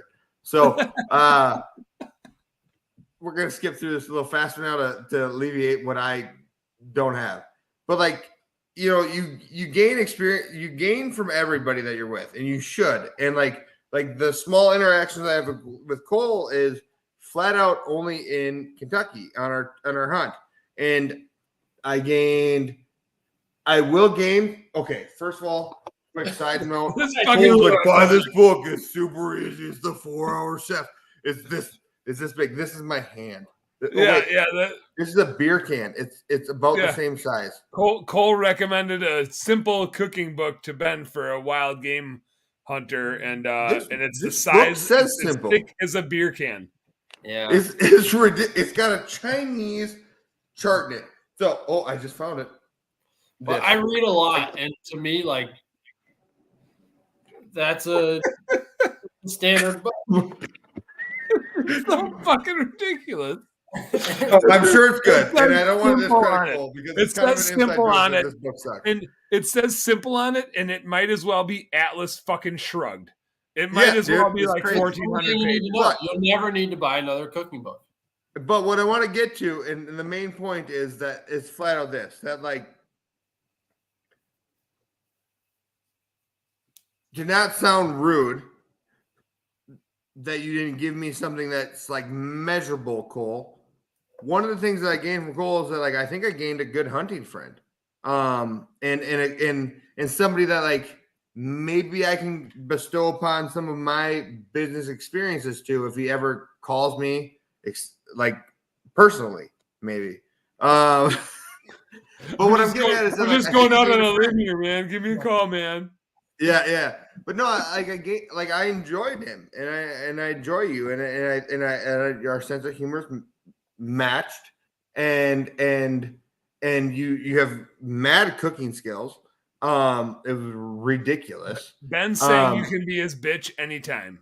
If you anytime. Bitch, but like that's what it is like maybe like if you measured it by money, right? Like let's say that like you could measure this, and it's all in how you measure it. Like by money, the value of my value to Cole might be higher because of the fact that I've gone through a lot of business stuff that he will go through or whatever, and I have more I have a farther along business than he does, just because, and it might be even just as simple as that I started sooner, right? He might crush me. I don't know. But my value that I got from him was that, like, it wasn't just like, it wasn't monetary for me. It was the enjoyment of having somebody to be happy with and share a great experience with. And I gained a lot of things along the way. You know what I mean? So, like, you should be gaining something from every person in your life. So there's too many people that I meet in my life that have somebody that's sucking off of them. And I've had those people in my life, and I'm done. As soon as I had children, I started to really realize of what it meant to take care of somebody and to be with somebody, and what is important, and what I want from life. And it's to take care of them. They're like, if Cole, fucking Dan, and Jerry were hanging from a cable, and Charlie was hanging from a cable string. Poison Oak. No, a cable. Oh, okay. And Charlie was hanging from a tiny string of poison oak. I would try to save Charlie. You know what I mean? It really would be. But, like, you have to gain something from these relationships that you have. Otherwise, they are sucking from you and only you. And that doesn't mean that you can't give back the same, more, less. But, like, people that are just sucking from you, you got to cut them. It's not a math equation, but it needs to be close enough. And I think it's the same with our employees as we scale the business. Like, Yeah.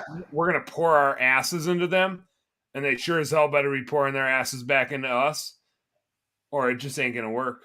And, man, if we pour into them and they pour into us, holy shit, we can start some shit on fire. We can And there's been a few that I've had that have done that. Yeah, and it's amazing when they do, right? And likewise, I think our hunting trip, Cole and I scouted, and it was Cole's idea that put us in the spot that I shot my buck. It was a spot I would have never driven into.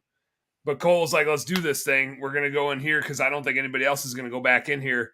And I was like, yeah, let's go check it out. In my mind, I was like, Cole's a fucking idiot. He knows nothing about hunting, clearly, because why would anybody go back in here? Which was exactly his strategy. Was any other hunter would look at this and be like, why would anybody go back behind a dove field? Right? Like, that's what literally we're hunting, behind a dove field. Why would anybody go back there? And then similarly, now I get to, like, pay it forward and be like, hey, I found all of us some bucks to get on. Like, let's go get on these bucks. And, like, and now we know they're here because I was able to, like, position myself to go help everybody else out. It's like, let's pour into our buddies, and then we get to, like, live that experience. Like, I mean, it's awesome that you got to shoot that buck, Ben. I felt like I fucking shot it. Oh, yeah. I'm the one to shoot the buck. Like, I was, yeah. And like Cole said, he was as jacked up as I was when we dragged that deer out of the river. Like, my buck literally died in the river. I was literally shaking as if I had shot a deer whenever I got Dan's text saying buck down. Yeah. Like, I started shaking. I was so excited. Dude. Yeah. Yeah. And that's part of it too, man, is like finding people to share those experiences with. We're a very tribal species, and it's so important to share what you have and be part of something with somebody, man. Like, and that's kind of comes down to the employee thing, is like, you know, some employees get it and they want to be part of the team. And there's actually a really interesting YouTube video about like your first follower or something like that, and how much more important your first follower is than you. Because like, you are not important until you have a first follower, meaning like your first employee, your first customer that refers you out all the fucking time. I mean, once you have that, then you start to build a movement. And it's like this whole video. Have you seen that one, Dan? I don't think so. Oh man, it's great. It's this guy like dancing like a weirdo in some like music festival. And he's like just weird as shit. And like everybody's like kind of laughing at him. And then all of a sudden somebody jumps up and does it with him. And then another person, that's the first follower. And then another person does it. By the end of this video, like 500 people are dancing like weirdos, having the time of their life. You know what I mean? So it's like, you got to get that first follower and then support that person, you know? And so I don't know. It's just, you got to have the right people, and you got to invest in them, and you got to have fun. You got to believe in them. Crush bitches, make money. and you got to shoot some big ass bucks. We're pushing 3 hours here. I assume this is going to get turned. The part 2 is going to be like a part 1 of part 2 and a part 2 of part 2 on the podcast here. There's just no way. There's no way. Can we do a 2 hour and 45-minute episode? I don't know. But I'm not even going to recap all the lessons learned, because we had for the last hunt, we had it all. We had the good, the bad, the ugly, like the ups and the downs and the celebrations and the like, oh shit, we still have some work to do. But what I do know, and mind you that, like, while Cole has this questionable shot on this deer, he's down to help. He's supporting me. He's helping me get my deer out. Like, you know what I mean? Like, and that's part of it too. You know what I mean? Like, it wasn't just like each of us focused on our own thing. It was like, hey, we're a team. You know what I mean? So like, I don't know. Yeah. It's a team sport, like running a business. We all have our own shit to do, but we're also like, let's go get this thing. We have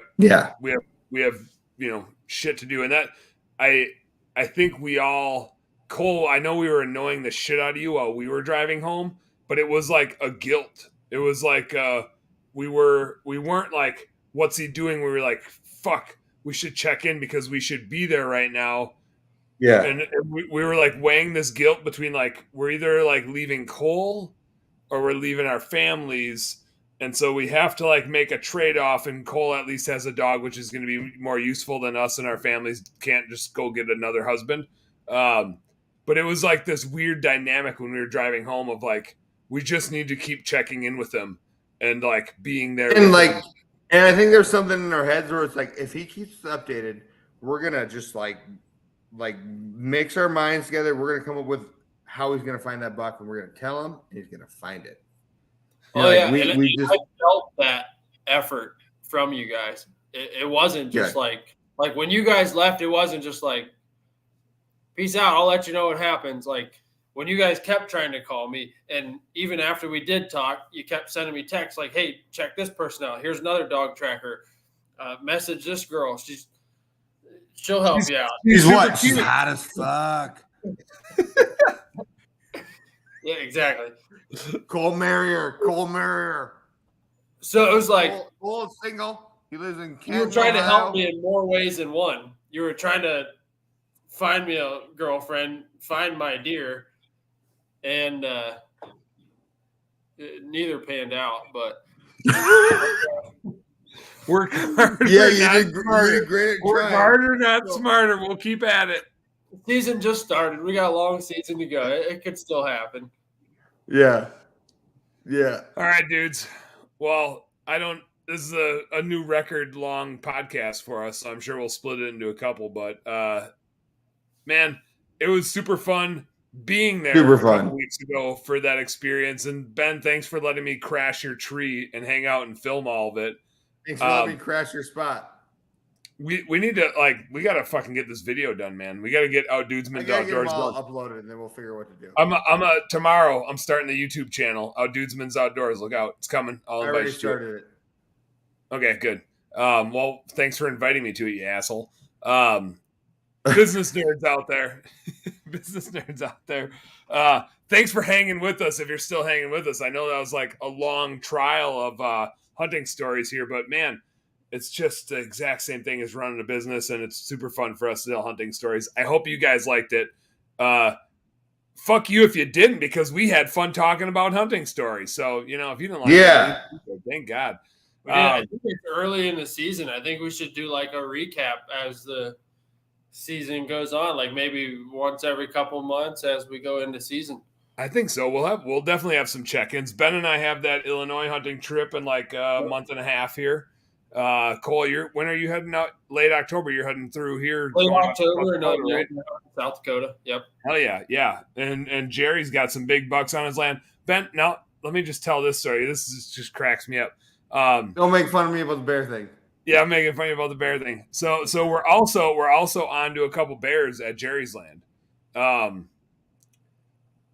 We went up last story, and then we're signing out of here. We went up hunting this last weekend. It was opener of deer season. And Ben was like, "Hey, let's grab a bear tag on the way up because there's 2 bears like coming into this one spot, right? I'm gonna buy a bear tag. I got the muzzle loader with. I'm gonna bring my muzzle loader and my bow. If I see a bear, muzzle loader's coming out. If I see a deer we're shooting, bow's coming out.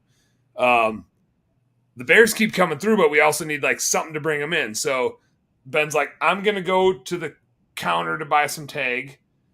Dan, you go to the scent area and buy some bear shit, right? So I go back to the scent area and I get 2 bear bombs, which I don't know, they're like $15 a pop for like a bear bomb, and it's an aerosol can, and so it kind of says like, you can use a little bit and just like spray it to get the scent out there, or you can fucking like full send it and like open it and spray a full bear bomb out, which like one full bear bomb would be like, I'm gonna full send on this hunt, right? Like one full bear bomb would be like $15. I'm going all in on this hunt.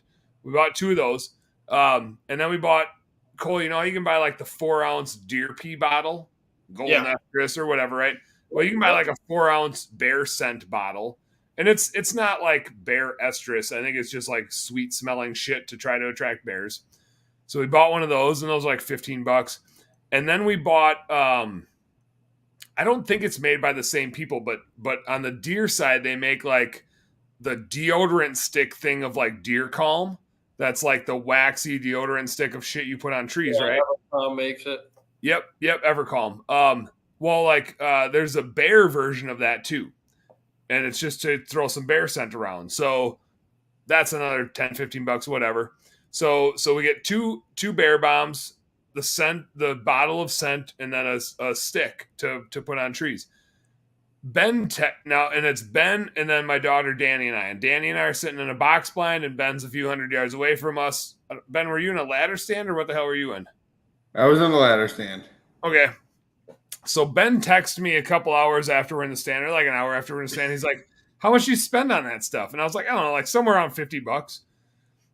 And he's like, "Oh, yeah." Those are all pictures of Benny's flashing on the screen. Now you're just showing pictures of deer. Ben's like, "Oh," and he's like, "Well, I used all of it." He literally, he's like, I just picture somebody with like 2 cans of spray paint, like they're about to fucking like tag something, but then he's like, they started going and I just threw them, right? So he's got 2 bear bombs going off. And then he opened up the bottle and he like started to drip some out, and he's like, fuck it, like let's just dump it all out. And then he spent, I don't know, 10-15 minutes wiping the deodorant. Do that stick? I didn't know that it was only supposed to use a little bit, dude. I was like rubbing it on this tree, and then this tree, and then this tree, and then on this tree, and then on this tree. And I got down to like the last quarter of it. I just took it and I just threw it in the woods. So I was tired of rubbing it on things. I'm pretty sure they're supposed to be like, they're supposed to last like a whole season. Yeah, that's what I told him. He's like, "How long is that stick supposed to last?" And I was like, "Like pretty much should last you all season." He's like, "Oh, like I used it all up." Yeah, but like, dude, like flat out, like this bear. Look at this bear. Hold on. Look at this bear. He's like, "Oh, there's some stick over here. There's some stick over here. There's some stick over here. There's some stick over here." So there's Ben on the trail camera going from one tree to the other for like 10 minutes. And then like the next day, there's the bear going from one tree to the other for like 10 minutes. Hey, you live, you learn. Classic. It was just classic. We'll get him. We'll get his ass. All right. Any closing comments, boys? That was a long I got one. podcast. Go team. Yeah, great send off. Go team. All right, business nerds. Thanks for watching. New sign out. Work smarter, not harder, but work harder too, damn it. We'll see you guys tomorrow on the live. We got 2 episodes tomorrow. It'll be a busy ass day. Fuck bitches make money. Yeah, that's great. Super good send out. All right, guys. Have a good night. We'll catch you on the next episode of Bookkeeping, Beer, and BS. Until then, work smarter, not harder, but work harder too, damn it. Good night. Wow.